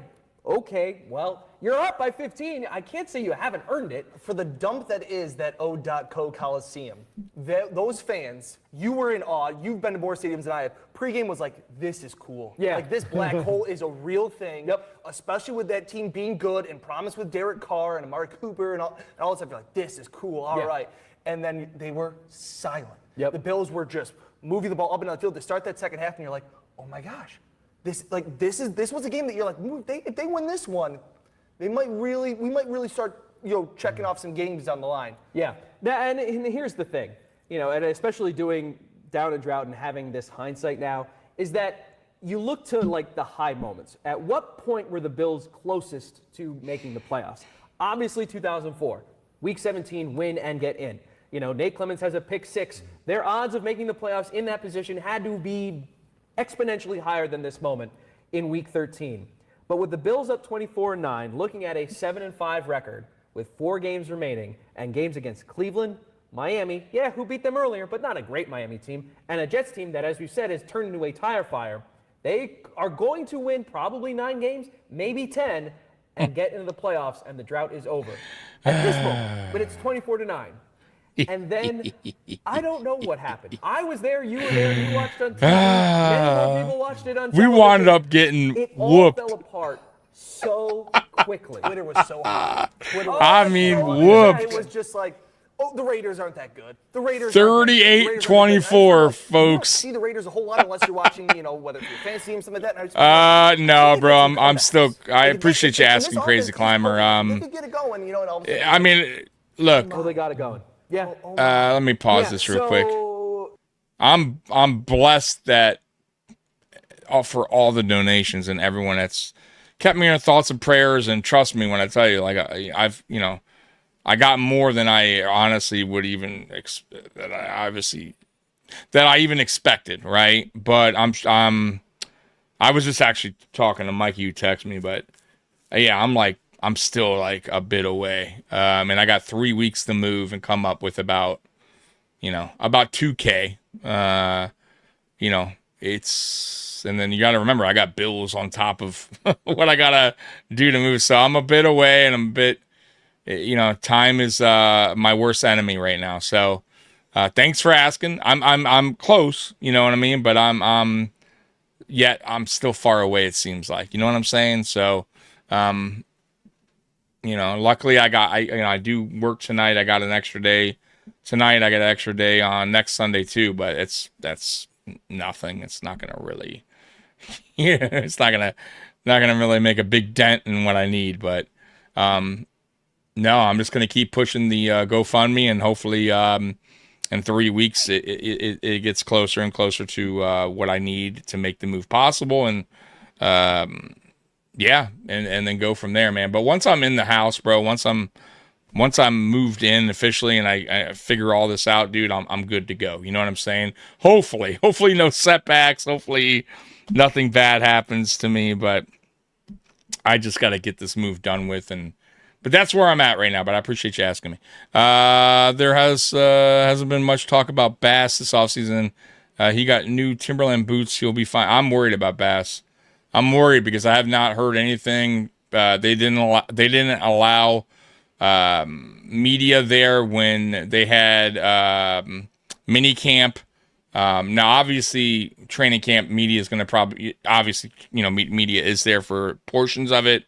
But yeah, they weren't, nobody knows yet on Tyler Bass and his kicking situation, if he's looking good right now or, but if I'm Brandon Beane, man, I'm bringing in another kicker just in case, because I just don't trust it, man. I got to be honest with you guys. I don't trust Tyler Bass right now. To Michael Crabtree. With 5:17 left in the third quarter, that made it 24-16 Buffalo. There was a little bit of like murmurs. It was percolating. Yeah, it was like steam coming up. This place is getting loud again. Yeah. The Bills go 3 and out. Latavius Murray has a 1-yard touchdown run with 57 seconds left in the third quarter. The Bills are in front 24-23. It's getting a little bit louder now. And then the Bills go 3 and out again. The start of the fourth quarter, Derek Carr. Bills just blowing it against the Raiders. Talking shit, we're ahead. And then we just get fucking whooped. Bills have gone from up 24-9 to down 30-24. Oakland. And they were long drives, but they were like chunks of yards. It was like 15, 27, 30. You're like, oh boy, like how about just an incomplete pass? And it was just the nosebleed, just like pouring out. It was like couldn't stop. Up 24-9, you lose 38-24. Like, dude, what the fuck? I need to go to the hospital. Like you said earlier, it was like, just get a first down. Just get a first down. Just like take that deep breath. And it was just like, oh, they're off the field again. They're off the field again. Oh, in the micro, this is a Tyrod Taylor problem because you just can't do it with his offense. He doesn't have enough things that he can do positively that allows you to get first downs. Exactly. But in the macro, you don't get to 17 years missing the playoffs without being able to pull a switcheroo like this, like that. And the Bills have gotten so good at it. You could just see it. And when you're in it, you're like, it's like all over. You can't get out of it. You're like, just get it off of me. It's like little animals crawling up you. They don't know how to get out. It got so bad. Like, I was down in the interview room, the weight room, the Oakland A's weight room that they put you in, with like 6 minutes left in the fourth quarter. Like, I didn't need to be near the phone or my laptop. It was over. Yeah. Like, you went from within 15 minutes, just the complete, just like, wow. It's not even over. There's so more to come. It was over. I mean, it was over. But man. After trailing now 30-24, they go 3 and out for a third consecutive drive. And I just remember being on the field like, wow, this team is just awful. They cannot do anything right. That was probably like the maddest I've been at this team. And you might not know, Bass. I'm not a Bills fan. It sucks because Tyler Bass was good for for the first couple years in Buffalo. You know what I mean? Like he came up with some clutch kicks, but we paid him and. Because this is the draft, I think he missed some big kicks and it got in his head and then he got hurt. Like, I don't know, man. I think I got to see it to believe it when it comes to Tyler Bass. So hopefully he's past whatever all that happened and off by the Oakland Raiders.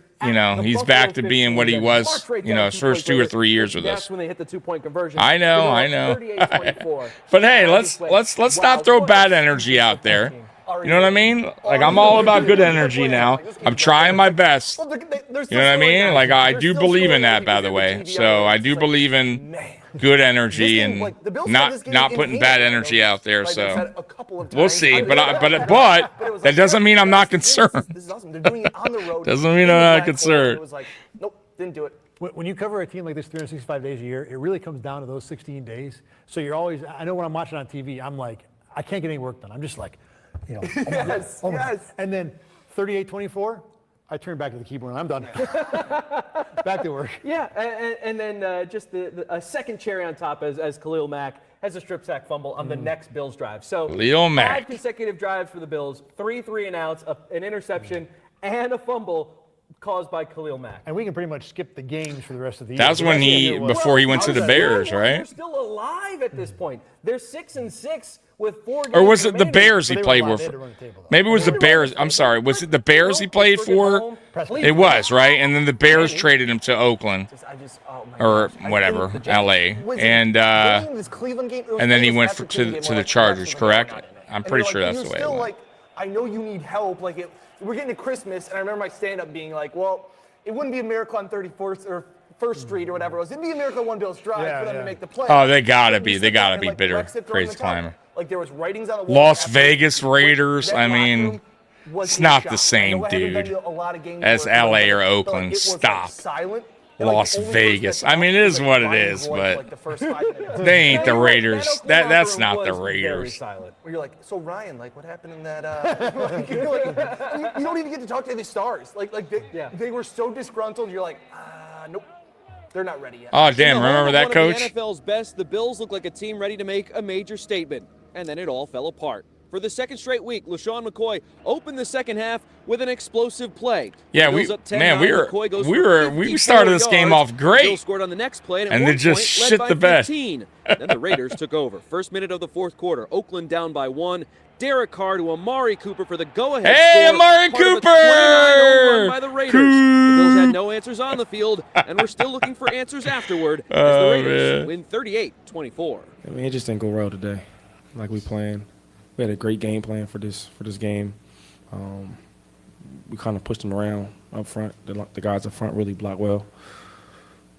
We couldn't close it out. We had too many errors, and obviously we turned it over twice.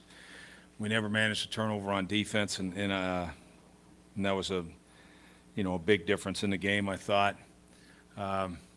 Thought we got on our heels and we never got off. Week 14, yes, the Bills are alive, but they're not really alive. As the snow is coming down, yeah, it's crumbling down. Take on the Pittsburgh Steelers. Jason Lockenfora, our dear friend Jason Lockenfora. We lose this game, by the way, 27-20. Monday, Tim Graham tweets, the firing before the end of the season is on the table. It is possible that Rex is out. And then Le'Veon Bell turns into Jim Brown, Barry Sanders, and any other legendary running back you can think of. As Bell rushes for 236 yards and 3 touchdowns. He has 4 receptions for 62 yards. Big Ben did not have a great game. The Steelers win 27-20.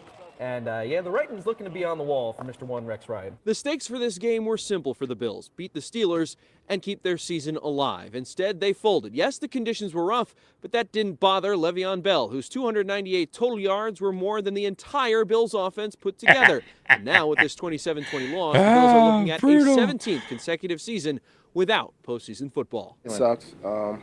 We knew going into the game, the situation. We knew what we had to do. I mean, it's just a tough situation. Obviously, you got to come out here and get a victory, and we weren't able to do it. And, I mean, we're not good enough. We knew what type of back he was, real patient guy, and we just didn't tackle well. That's mainly what it came down to. I mean, there was a few misfits on defense, but it came down to us not tackling well. So we have a Bills loss in a big game to a team that has a much better history, reputation. We have the coach possibly being fired. You know what the most Bills part of that game was? Was the rubber pellets being on the field at halftime. That delayed the second half. I remember that. You guys remember that? To dust some of the snow off the field. They had the snow plow. Oh, my God. We don't have to deal with that anymore at the new stadium, right? Nice natural grass now. Look at the pellets. Oh, my God. I remember this, man. But, man, I didn't. Holy shit. Well, they'll probably get them off and it'll be no big deal. But then it lasted long enough to where bro, that's a lot. So everybody in America who's watching football at some point holy crap. Buffalo, so you could see, look at those stupid Bills again making a mistake. And whatever, it was a dumb thing. They did not deserve the criticism. Damn, dude. But it was the most Bills drought moment of that game. Oh my God. It was. I mean, there really is. This team just unbelievable, man. For adding that extra layer of insult to whatever bad thing they're doing on the field. And my God, the pellets on the field were just brutal. Week 15, the Bills take on the Cleveland Browns. Yeah, we get a win here. Yeah, there was no talk that week about the Browns. Oh, Yeah, hey, get that dub. Get that dub versus Cleveland. Rex, do you know that you're going to be fired? Yeah. It was Rex, do you know you're going to be fired? And, no, I don't know what you're talking about. It's like, really? Really? Like, you know, no, I haven't. No, but I do talk with the Pagulas every week. But it's all fine. And it's like, so all these people are wrong. That's what the story became. So like all these leaks that have been going on this entire season about Sammy Watkins and Carlos Will and all these things, they're all wrong. But you think you're going to stay, and it became this this battle with the media of like, no, I'm here, and they're going to have to drag me out, kicking and screaming. They're gonna take Crazy me climber. kicking and screaming out of this place, and one day that'll happen. And I'll be doing it that way, you know. But it's, you know, I ain't worried about that. So I think it ain't gonna happen for a long time. Well, on the morning Rex, it did, unfortunately. 7:30 a.m. Adam Schefter, another Damn it, reporter, Rex. adds his take to the pile as Schefter reports that the Bills likely to fire Rex Ryan after the season. Sure. Well, Christmas Eve, Saturday game, Week 16 against the Miami Dolphins. This game was entertaining as hell. You were on the field for that one. I was up in the press box, and Matt Moore versus Tyrod Taylor all of a sudden became this great battle. And somehow Matt Moore's an excellent backup quarterback, or was. Seemingly leading the Bills to victory in the regular season home finale. Fucking lose, by the way, this game. Charles Clay with a minute 22 to go to put the Bills in front. Dan, you were on the field. Just to think that the Bills trailed 28-14 in the fourth quarter and came back and looks like they've taken the lead for good. He hits Charles Clay over the middle, and you're like, and the play before he had missed them. And you're like, oh my gosh. And they ran the same play again, and he hit him, and you're like, they did it. They haven't given up yet. They've still got fight left in them. And then it was like the kickoff, and it was boom, boom, and they hit him on like a long pass. And that's when the chaos happened because you didn't know how much time was left. The Bills had a timeout, and they're in between what to do with their field goal team. Whether they were going to keep on, they couldn't spike it because it was like a 3rd and long. The Dolphins. Yeah. So they didn't know if they could spike it. They didn't know what they were going to do, whether they're going to rush it or what. And there's chaos, and I don't know where to be. And I'm running up and down the sidelines going, do I go for the field goal? Are they going to go for the play? What's happening? And then I don't even know the kicker. Franks. Franks hits a I didn't write down his first name. Bubba. Bubba Franks. Yeah. It's a bomb, and you're just like 55-yarder. And it was just chaos. It was a long play, and you're like, they don't even have time to get their field goal team out. And you're like, oh, they might get a snap off. Oh, we won't make it. This is in the cold and 50-something yards. Bang. You're like, wow. Yep. And Rex didn't call that timeout either. He tried to, but he couldn't get it in. Oh, True. no. Yeah, we didn't know that. You wouldn't know that on the field. But, yeah, on the TV broadcast, they had Rex doing this, but he got it in too late after the snap as Franks kicks the game winner. Actually, that might have been in overtime. No, the overtime. The Rex botches, there were several. The overtime was the punt. It was overtime. So that was no, but I'm thinking if Rex tried to ice the kicker in overtime. Oh, I'm not sure. Whatever. So the game goes to overtime, tied. It goes in overtime. 31. And in overtime, 1st and 10 to Miami 17. LeSean McCoy with a loss of 2. The Bills get it down inside. That's right. Yes. The Bills get it inside the Miami red zone. LeSean McCoy lost to Reggie Bush. A loss of 9, whatever it was. Oh, it was the Reggie Bush reverse. Mm-hmm. Yep. Oh, the Bills ran a reverse for one Reginald Bush. It was a loss of 8. The only And as much as time. we killed the Bills for having playoff chances. They did have. I think he had negative playoff yards, chances, at least Reggie talk about Bush, this for the Yeah, they were mathematically Bills. alive. Absolutely. I think he had -3 for his career in The Buffalo. right way Yeah, at that that time did when the you're game. like, Yeah. What are we pull it together doing? for this overtime. Yeah. Like, just pull it together for this overtime. I know, right? Crazy Climber? They didn't. Dan Carpenter missed. Oh, the my 45-yard God, field goal. Dan. But then the Bills forced Miami to punt, so the Bills get the ball back, and hey, move the ball down the field. You've already proven it once. Yeah. Dan Carpenter has been unreliable, but if you can do it again, you're going to Come on, Dan. kick another game-winning field goal. Well, the offense hits a snag, as it tends to do under this Rex Ryan era. And then with 4:09 left in the game, 4 minutes and 9 seconds left of your season, where you need a win to keep your playoff chances alive, and with 4 minutes left, you probably aren't going to get the ball back again with any reasonable amount of time. Point being, tie does not help you at all. Correct. Tie does not help you. You need a victory. Yeah.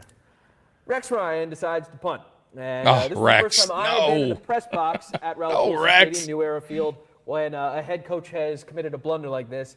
And it was, 100, 200, 300 media all at the same time from all different walks of the media, whether it be online, television, print, radio. Miami all or going, Buffalo. Yeah. Miami or Buffalo going, what are they doing? Yeah. And out comes Colton Schmidt to hit a punt. I don't even remember how far it went. Doesn't matter. because Colton they made that Schmidt. decision. Rex made that decision. Oh, I remember him. 4:09 left of your season. News 8 does not have it on film. That's right. Yeah, well, it's a punt. The camera, the battery, or the card space was running out. So at this point, I'm picking plays which ones to go. And in the heat of the moment, you're running up and down the sidelines, as I'm sure you guys have talked about in the chaos. And I'm just like, yeah, they're punting, whatever. Like, okay, I got to get down to the other way. And I'm coming in, and Prescott, the first thing he says, he goes, "Did you get the punt?" And I went, "What punt?" Like fourth quarter, like I don't know what you're talking about. He's like, "They punted with 3 minutes left." I was like, I don't know, man. Like I got. It was really cold. it was anarchy. He had seen 5 full quarters too, so yeah. I mean, it was a terrible decision. There's no excusing it. You got to know the situation. And look, man, Rex has done how many different bad coaching things off season, on field, off field, whatever. This was the last and the most important, and the one that eventually got him fired, more or less. With 10 guys on the field. Yeah, 10 guys on the field for the Jay. Oh, that's right. Oh. After the punt, Jay Ajayi No. runs 57 yards with 10 Bills on the field because Stephon Gilmore's in concussion protocol, so the Bills have 10 guys out there. Next play, Franks, our dear friend Franks, hits a 27-yard game winner. 'Twas the night before Christmas, and all through this house, a creature was stirring, leaking news that the Bills may fire head coach Rex Ryan and hand the reins over to offensive coordinator Anthony Lynn. And this game may have sealed it. The Bills' offense racked up more yards than they ever have in a game in franchise history. They also rallied from 3 separate 14-point deficits. But the Bills' defense was poor throughout. Rex Ryan was late calling a timeout before the game-tying field goal, and then chose to punt with 4 minutes remaining in overtime when a tie would end their postseason hopes. Ryan defended his decisions afterward, even as this 34-31 overtime loss officially keeps the Bills out of the playoffs for a 17th straight season. Every coach in America would have done the same thing, backed up in your end, one first down away. And it's easy to sit back up there when your livelihood's not riding on it and say, hey, I'd go ahead and do this and this. I'm sure you would. Whatever happens, happens. But I'm going to tell you this. Rex is pissed now, boy. You know, I'll stand by my reputation. Let's just put it that way. Well, the following day is Christmas, so everybody gets to enjoy time with their families, have a nice meal, some porridge or something. He knows Monday, it's December over. 26th, the Bills go back to work. You were there. I think you were there. Were you there? No, I was. For the Rex presser, Rex's final pressers as head coach? Yeah. Oh, when he came out looking disheveled. Yes. And Rex looked like he hadn't slept in a week. Yeah. And No hat. Rex always came out with a hat. And he came out hatless. And that was the side-by-side. Yeah, Like, the day he that he came to knows. Buffalo and like the day that he was leaving. And he seemed like a guy that had just gotten kicked Man, in the yeah, junk, he like, looks. 6 times. Dude looks like he hasn't Oh, slept man, in a this week. guy, he Oh, all the right Rex. things and, He was like, done, fighting It dude. was totally uncomfortable the whole time. It was. Toast. It was like, and like the Monday media crew is different, and so it was kind of a skeleton crew, but it was just like, man, this guy knows he's getting canned. He knows he's getting canned. You said that your livelihood and the job you do is affected by wins and losses. So Yeah. theoretically speaking, is it fair to judge that after only 2 seasons in today's culture of the NFL? See, I don't think it is, but that's me.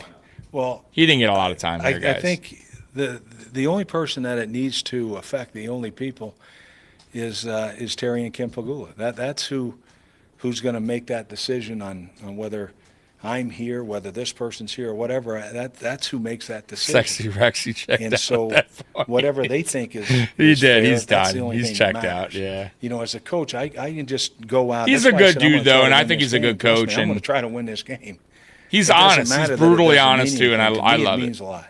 I want to win the game, and that's He's just put in a uh, bad situation, that's who too, I bro. am. We had You know, shit offense, shit quarterback. The thing is, it doesn't. He didn't get to McDermott. McDermott's special with Josh Allen either. You know what I mean? He didn't get the luxury of having I'm gonna do the Josh best job Allen I as a can, quarterback. just like always. It's just when is that Cooked axe, means that axe he's gonna come cooked. down and start chopping heads. Well, it Means happened to be the very next day. well cooked. On, December Done. 27th, Over. a Tuesday. Right. Which It's is over. always a quiet day, especially That's what after cooked Christmas, means. and especially after the Bills have been eliminated from the playoffs. Though we were monitoring for when this news would happen, I remember having to be at my aunt's house. Was in pajamas, enjoying, I think it might have been brunch, maybe just a cup of coffee, and just seeing on my phone, the Bills have dismissed Rex Ryan as head coach. No, Rex. Oh, here we go. Bye, family. I'll see y'all next Christmas because, time to go into work. Yeah.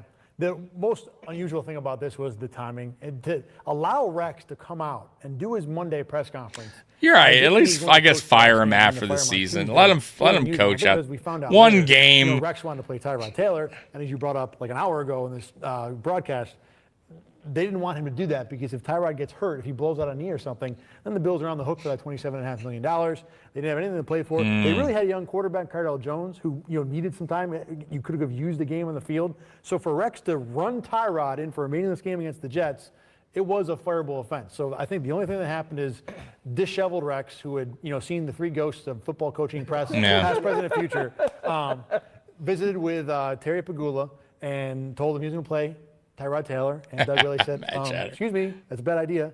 And they had to get rid of the guy who was going to play Tyrod, and Rex was that guy. Yeah, and then December 27th began a day that Dan, you and I will remember for a very long time. Unbelievable. You want to, I mean... No, you lead. All right. So, okay. Well, the Bills have fired a head coach. We've gone through this before. Dan, this is your first time. You always remember your first time. For you, it was Rex Ryan. You got a good one. I had Chan Gailey. And again, it was I got into the station first. I'm packing stuff up. I know Prescott's coming, and Thad just like. This is where they get his truck leaving. I know what you guys have said, John Coach. Just go there. And his we're like Buffalo Bills truck leaving the stadium. I was going to send you by yourself, and then Prescott comes in. I'm like, I don't really have a lot for Prescott to do. Why don't you guys just both go? I want to have everybody in Orchard Park just in case. Yeah. So we load up the car. Dan's driving, and we're wondering, hey, what are we going to get? There's the Bills probably don't have anybody there in their facility. So, what are we going to do? Who are we going to talk to? So I'm thinking, I don't know. I mean, we should go to Orchard Park, obviously, but I'm not quite sure what we're going to get out of that. So I just get on my phone and just start looking up, where does Rex Ryan live? Because that could be in the public record. And sure enough, it is. Because Rex and his wife would buy a house and let that be a public sale. So we go to Rex's house. We find Rex's house. It's not far from Orchard Park. Rex bragged in his first press conference, find me a house in the snowiest part of town on the snowiest hill in town. Well, we found a spot in Orchard Park. That happens to be where Rex Ryan lives. And Rex wasn't there. There was nobody there. So we go back to One Bills Drive, and sure enough. Yeah, I'll figure something out, Crazy Climber, for next offseason for sure. Rex hasn't left. Absolutely. Maybe took a cab or something home and left the Bills with the truck and said, you figure this out. But okay, fine. Well, whatever. So I was skeptical that Rex would be there. Because at this point, it was like 3 o'clock. And he had gotten fired at like 11, 10:30, 11, something like that. So we're like, if you get fired, like, I want out. I want to be out, and I want to be out. And we pull into One Bills Drive, and it's like, there's the truck. There's truck's there. and it's hard to miss his truck. Any Bills fan knows that Bills decal truck, know it's there. And I'm sitting there like, there it is. He's still here, and it's parked right in front of where all their offices are, to the side of the training center.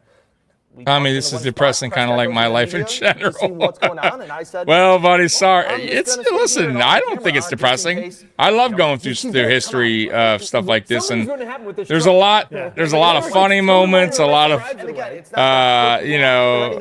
like what the fuck moments. It's good. I don't mind it. I had a great time doing this series, bro. I had a great time doing it, and this is the last one. This is a series finale, man. So. He meant so much, and he was the most visible member we went of through Western it. New York. You know what I mean? So why not go back in time and reminisce on the crazy times of the Buffalo Bills? He's a private guy. He's just a citizen. Like, you should leave him alone. No, he's as much a public figure as the mayor, as the governor, as a senator, of anybody. Everyone knows who Rex Ryan is, and if he gets canned after another crappy season, we're going to go find him. And so we pull in One Bills Drive, and his truck is still there hours later. So the thought was like, okay, I'm going to go in here. Yeah, he's getting his stuff. We're going to make sure that when that truck leaves, he's collecting his stuff. We're going to have video of it. And while I'm in the media room talking to people, also warming up while you're in the car. Not 5 minutes later. Yeah, right? something like that. You come running in, and what did you have to tell me? It was so surreal to think, like, all of a sudden the truck lights went on. And I'm like, oh, he's going to come out. Like, here he comes walking out the door, the main door. Well, he apparently had snuck out the side door that I didn't see. So I'm like, I had already, when you left, I put the battery in the camera. I turned the camera on. I was like, if something happens. Sure enough, something happened. And all of a sudden, well, football season's right around the corner, so I'll have. I do my pregame on and it's backing up on Sundays, and I'll be doing all the Rex Ryan will ever leave preseason games too. I'll be doing watch parties for them. Go out with his tail between his On legs. Saturdays, I believe they're going to be out on Saturdays, right? Bill's So truck, like only Rex Ryan could, and walking back in the media room just being like, Well, the other part of it is too is that's the money shot. You're the only one there. You are the only one. There it is. Rex. I mean, you go in a media room. hey man, Rex Ryan went all Buffalo Bills. Give him credit. Dude wrapped the truck, man. Dan is the only one. He was all for the Bills, man. Gotta show some love for that. Nobody wanted to see outside because it was so Yes, that was it. He went to ESPN right after. Place that we parked. Pretty I much. pretty much shot the beginning of it Which is inside the car. honestly, That was warm. he's great at that. So that's a perfect role for him. I'm just gonna sit here and wait. He's a good coach too. I still say he's a very good coach, but Oh my gosh, just make sure you hit it is record. what it is. You know, he found his other calling card, and he's good at it. He's a personality for it. So, and you don't have to worry about getting the bullshit of being a head coach and the pressure. And he found his niche. No. I'm like, are you sure it was him? And I said, I was like, oh my gosh, like this is incredible. And like they're like here's the card, put it on Twitter. Like that was like one of those like giddy moments where you're like, I've got. I was at that Seahawks game. Oh man, yeah, brutal, huh? Rex Ryan's down in the media room, and like I said, there was the time where it was like, I got it, there it is, and that was just that last time that Rex won Buffalo that he's ever seen. Yeah, and then it got better the next day. Well, it was still better the same day because Rex leaves in his truck, and we go, where's Rex going? Oh my God. And so we know where his house is. We know where it is in relation to One Bills Drive. And enough time has passed, so I feel comfortable telling this story because we haven't really told this to anyone. Oh my God. Okay, well we know the Bills have a head coach now, so it's not like I don't feel bad about it. I don't feel guilty about it. I know some people got really mad about it, but whatever. So we start going towards Rex's house, and I don't know, if we're gonna. A few minutes have passed. I don't know if we're gonna find him. I mean, we know what his truck looks like. Duh. He's fucking chasing this guy down in his truck. Come on, man. As we're getting toward the highway, maybe half a mile down the road, Dan's driving. I just go like, I think that's Rex's truck. And you're like, no way. I'm like, yeah, I think he's getting on the highway. Like, see if we can catch up to him. Like, get to the highway. Chasing this guy down. So we get off. Come on, man. Toward Rex's house. Oh my God. We're gaining distance on this truck, and then oh my God, it's Rex. It is absolutely 100% Rex Ryan, or at least Rex Ryan's truck. And so as we pull into, I think he lives in technically it's Orchard Park. It might be East Aurora, but whatever. So we're coming upon a traffic light. And we are directly behind Rex Ryan. So I call you like, we're following Rex Ryan back to his house. I don't know what's going to happen. God. We would like to talk to him because, again, I wonder if he still has a truck. Probably not. Probably not. It's just you also didn't want to be the person who didn't have it. If everybody else had it, you didn't want to be the one who didn't have it. And we wanted to, if Rex says, hey, I'm not talking, or hey, I love Bills fans, I'm sorry this didn't work out, or hey, if he says Terry Pagula can go stuff it, I wanted to get that shot. Whatever he says, it's valuable, it's newsworthy. Yeah. And I get it, but Rex's house, and then Rex chasing this guy down. And we go, wait a minute, you gotta go this way to get to his house. Why are you going that way? And we didn't know what to do, so let's follow. Where's he gonna go? Long story short, we ended up meeting at a fork, and then we ended up in front of Rex Ryan, heading to his house. What eventually happened is, as we were the hunter, then we became the hunted. As Rex in his Bills truck starts following us, and we go well, if Rex sees us pulling that's neighborhood, great. he might not come to his house. Now Rex is behind them. Oh my God. Just take off. We get to Rex's house. Rex shows up a moment later, and so we waited a few minutes. He pulled into his garage, so we didn't see him get out of his truck, but we saw him. It was definitely Rex. And we waited a few minutes, then put the camera down and just went and knocked on the door just to see if Rex would come out, say anything to Bills fans, to the Bills, to the Pagulas, to anybody, because we felt like that was the thing to do. Because you said so much for the last 2 years, and now you're going to go away quiet. I didn't feel that was. Oh, absolutely, bro. Absolutely. So we knocked on the door. Rex opens. We hear dogs barking. We go, oh. Rex is going to release the hounds on us. and then you hear a voice from behind the door like, hey, easy. Rex's voice, 1,000%. Oh my God, he's going to answer the door. Yeah. Opens the door up a crack and just goes, sorry, dudes, I'm not talking to you. Close. And we're like, oh, fair. Yeah. That's fine. Yeah. But he didn't want to talk. That's fine. At least we have that we have found. It was a tough call. We debated it back here about whether to continue to have you guys, go and find Rex at his house. And at the end of the day, I think there's a part of it too. We wanted Rex to have a say because everybody was taking shots at Rex. He had become the pinata, and he was out of candy. Very much so. He needed to have an opportunity to say anything if he wanted to say. Now, obviously, there's a part of it to where you're like, it's Rex, and anything can come out of that mouth. And there's kind of a and you're at his house. I mean, kind of thing, just saying. Rubbernecking? Yeah, a little bit. You just got fired. You show up at his house. I think anyone that just got fired, and they're at their home, at the end of the day, probably don't want to talk to people. Just saying. For me, it was I wanted Rex to have a chance to say whatever it is he might have wanted to say about his tenure and the firing with the Bills. Yeah, and there was another case too that another media member told us that they went to the door of Marshawn Lynch when he got traded, and he was traded. Yeah, he was traded. It was Swenson. Yeah, it was Scott Swenson. And he said that Marshawn said, "Come on in." Come on in. Yeah, of course. Yeah, we'll do an interview. I want to have my say. Wow, that's surprising that Marshawn would he had would the do that. chance to do it. So it was surreal. Yeah, to say the least. Like Kristen Rex was his coaching staff, except the one guy I thought was good. He used as a scapegoat, and Greg Roman. Yeah. Well, he also had Anthony Lynn has to face the music Aaron to the media. Cromer, who was really good. So, the Pagulas and Doug but I get what Wiley you're fired saying. Rex, but they're not talking to anybody. So here's the interim guy. Go out there and break a Lynn. leg. Fed to the wolves. He was lambasted that day, and there was nothing he could have done. Winded up going to the Chargers. Because, again, one of the big reasons that Rex got fired when he did was about playing Tyrod or not playing Tyrod. And Anthony Lynn was sent out to face the media without marching orders of what to say and what he was going to do. And it was just another of the litany of terrible things for the way the Bills handled that firing, that changeover, and that media week before the Jets game. And it was apparent the minute that microphone was turned on. And he said that Cardell Jones is going to be the starter, and we all went, what? And he went, oh, I'm sorry. It was E.J. Manuel. Yeah. And we all went like, he has no idea what's happening. Who's your starting quarterback for Sunday? Cordell Jones right now. I'm sorry. I said not Cordell, but E.J. Manuel. Lynn says the Manuel will start in the final and reveals that it was a front office decision, not his decision, to start E.J. Manuel in the season finale. And then Sunday, January 1st, right on the eve of, right before the regular season finale, multiple reports that it's Lynn's job to lose.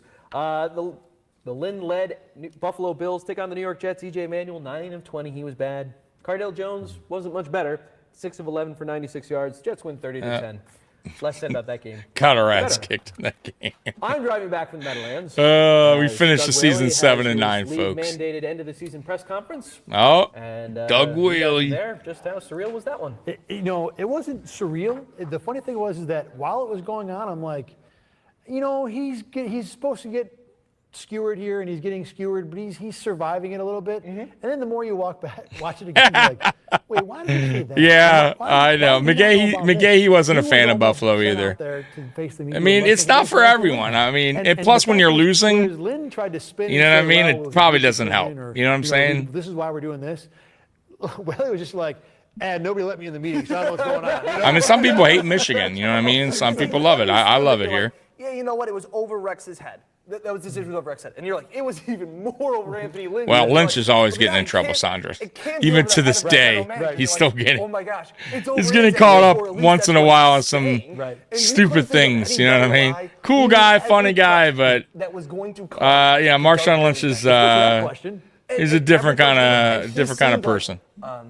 No, it wasn't privy. Exactly. You're talking about going from South Florida to Buffalo, big difference. Again, I was not privy to the details of the conversation. I wasn't privy to any part of being fired until I was told. So again, I wasn't privy to that conversation. I was not privy. Like the zoom in. You're totally right though. The most excusable part of it wasn't that the GM didn't know. Is that he told everybody he didn't know. How do you? The GM didn't know that Rex Ryan was going to get fired. That's great. As bad as the Bills have been, none of their previous GMs or coaches have said anything so dumb. And it was, like I said, Rex doesn't know how to run a defense. so-and-so doesn't know how to do this. And you're like, but the GM has to know what's going on. And you're like, the GM doesn't know what's going on? It's like, so does anybody know what's going on? Like, that's what we took out of that press conference was, who's calling the shots? And that team still won 7 games. Unbelievable. Yeah, they still won 7-9. Yeah. Whaley says he's not privy to the conversation that happened between Terry and Rex about the firing. Says this will be his first coaching search. You've been a part of 3. No. It was a group decision when we hired Rex, and that was the last guy's decision when we hired Doug Marrone. So this is the first time I get to lead a coaching search, and that was met with the biggest, suspicious eye ever. Whaley denied knowing that Rex was in trouble. Hasn't thought about if it was the right move or not. He gets. What do you mean you didn't have a thought that it was They the get right Sean move? McDermott only to get fired. Nothing. Just a couple no months thoughts later. whatsoever. Man. It wasn't just that the Western New York media cut down. He does, Sandra. The Absolutely. national media got to see the circus too. And this is on Black Monday, a day when guys are getting fired all over the league, and national media members like Whaley getting how is that guy destroyed. not getting fired too? Yeah. And like you said, it's Black Monday. There are many other big stories going on. Everybody's talking about the Doug Whaley press conference and how terrible it was. Yeah. And I wonder if Whaley does Does not he? get fired. I don't really watch he Buffalo handled that Post bad. much. I Once think in a he while, probably I still will. does, They're not a because bad show at if all, you're not but privy to it, I then don't you only watch them probably a know what he's lot. gonna You know do what I'm anyway. saying? And someone may have talked him into, let's keep him through the draft and let him handle that, and then we'll get rid of him after the draft. But there's no doubt after that press conference. But before the press conference, I was having arguments with fans about, Whaley's done this, and this good, this, and this bad. Yeah. You can make a case for. You can weigh it both ways. The records under Doug Whaley were the best of the drought. And now, obviously, a very low bar, but whatever, best is best. But after that press conference, it was done, and it had to be done. Yeah. Then later that same night, Terry Pegula tells the Associated Press that the firing happened over a phone call that he had with Rex Ryan and says there's no dysfunction. Quote, there is no dysfunction. Everybody is on the same page. We are busy busting our asses. Good. What a perfect way to Because that was the word. That was dysfunction. It was dysfunction under Rex. Rex was gone, and there's still dysfunction. So where does it go? If you cut the head off the snake or whatever, how high up does this go? And you're going, oh, it's all the way to the top. That's where this dysfunction begins. Yeah, if you have to say there's no dysfunction, there's lots of dysfunction to go around. And I think that's kind of the best spot to kind of end this episode because, things have happened obviously since then. Sean McDermott is hired, Tyrod Taylor's contract's restructured, Doug Whaley gets fired, Watkins' fifth-year option declined, and Brandon Beane is hired. But, none of those things have produced anything on a football field yet. Right. We don't know if McDermott will be good. We don't know if Brandon Beane will make any good decisions. He hasn't really made a decision yet as GM of the Buffalo Bills. So, we're at the present now. And, fellas, just to think about this year and frame it along with the giant malaise of these 17 years. This season was maybe the one, coming off the 2015 season, which had some of the highest optimism I can ever remember week one. This one was as dead as I can ever remember week one. Training camp at St. John Fisher was as quiet and uninteresting as any of them have been. I mean, it was the worst camp. And yet this season had enough, I'll put it this way. It was the least anticipated season with a coach that could not avoid the circus atmosphere. So you were bad, everyone thought you'd be bad, and then you were stupid and blew things up left and right that didn't need to be blown. Exactly. It was just one of those head-scratching seasons where you're like, it can't get any worse than this. You're like, oh, wait. It does, yeah. Just wait till Wednesday when they have to talk to the media. The hold my beer line in Twitter was coined by this Bills season. And that's how it goes.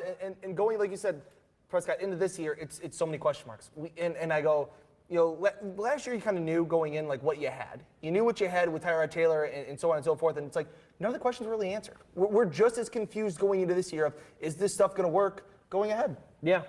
And Thad, as you and I have sat there here for these last 17 weeks now, going over the Bills and their playoff drought, what have you taken away? What have you learned about yourself, about the Bills, about anything, looking over these 17 years? It's reminded me that the Bills have gone through this cycle more than once, that whatever new idea they're going to come out and roll out there and tell you this is the answer, nobody knows. There will come a time, there has to, where they figure it out. We But did. For anybody finally figured it out. We're on the right track, guys. Now that, and I'm glad McDermott was hired and he started. He got us. got us from the bottom and got us to almost to the very, very top. But now we gotta finally get to that goal, right? Which is the very, very tippity top championship. Don't tell me that you know this is going to be right. Level winning Super Bowl team. And hopefully Joe Brady and company can do that now. But that's why I would say I don't hate McDermott, but he only got us. He could only get us so far. But at least he started the process, so I'm thankful for that. Yeah, you're right. Yeah. So we are busy busting our asses.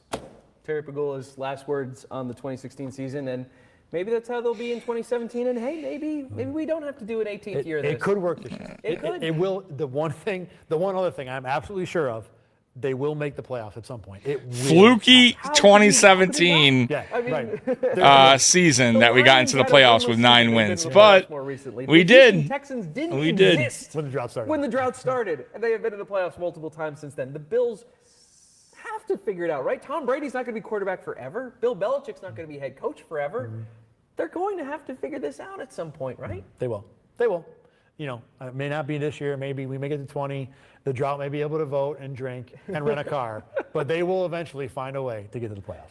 And then eventually the drought will get on Social Security. So we have reached the end of Down and Drought. If you have watched all 17 episodes, I will mail you $40. Will not mail you $40, but some thanks to give. First off, a thank you to Jeremy Mengsing, our. All right, that is it, man. That is it. So, guys, we made it. We made it through 17 weeks. That was 17 Sundays, guys, of doing this. And it was awesome, man. I actually think I'll take that back. We did, was it 7? I think we did 18 episodes because remember there was a part 2 of the 2014 season. So we actually did 18 weeks of this Down and Drought series, man. And for everyone that joined me on these Sundays at 1 with the Down and Drought series, man, thank you so much, man. It was a blast. And yes, I know somebody asked me a question earlier. Will I come up with something else on Sundays, in the future? Yes, I will. Especially during the off season because you guys know there's just not a lot going on, especially, in this part of June, you know what I mean? July, like leading up to camp. You got about a good month of just really nothing going on in the NFL. So I'll come up with something next off season to kind of, give you guys some entertainment and myself some entertainment during the dead time of the off season. So guys, thank you so much. I appreciate you guys. I hope people that didn't experience a 17-year drought learned something, had good laughs, had good what the fuck was going on moment, right? And yeah, man, it's always good to go back, man. Even for me who lived through it, there was some stuff that I learned or didn't know or forgot about. And it was fun. So Sandra, Princess, it's glad it's over. Yes, she is. Tommy, I really enjoyed it. Helped me out a lot because I wasn't a Bills fan back then. See? So Sandra, there you go. So now you got to kind of experience a little bit of what Bills Mafia, myself, and a lot of old school fans that went through this era had to kind of endure. And, you should be really happy of where this team is heading and where it's been heading since 2017. So that's why I say, man, a lot of these people, yes, we haven't reached our goal of a Super Bowl. I get that, and it is frustrating, but things could be a lot worse and hectic and crazy like it was during that 17-year drought where you just never thought, anything was going to change or be good or have a team to really get behind going into a season. So I'm proud of where we're at right now. I know there's still a lot more to accomplish, like a Super Bowl, and that's what it's all about. And I believe this team will get there. I really do. Crazy Climber, this was fun. Thanks for chat. Look forward to another series. Have a great day, all. All right, guys, I appreciate it. Bills Mafia. I love you. As always, go Bills. I'm out of here. Peace.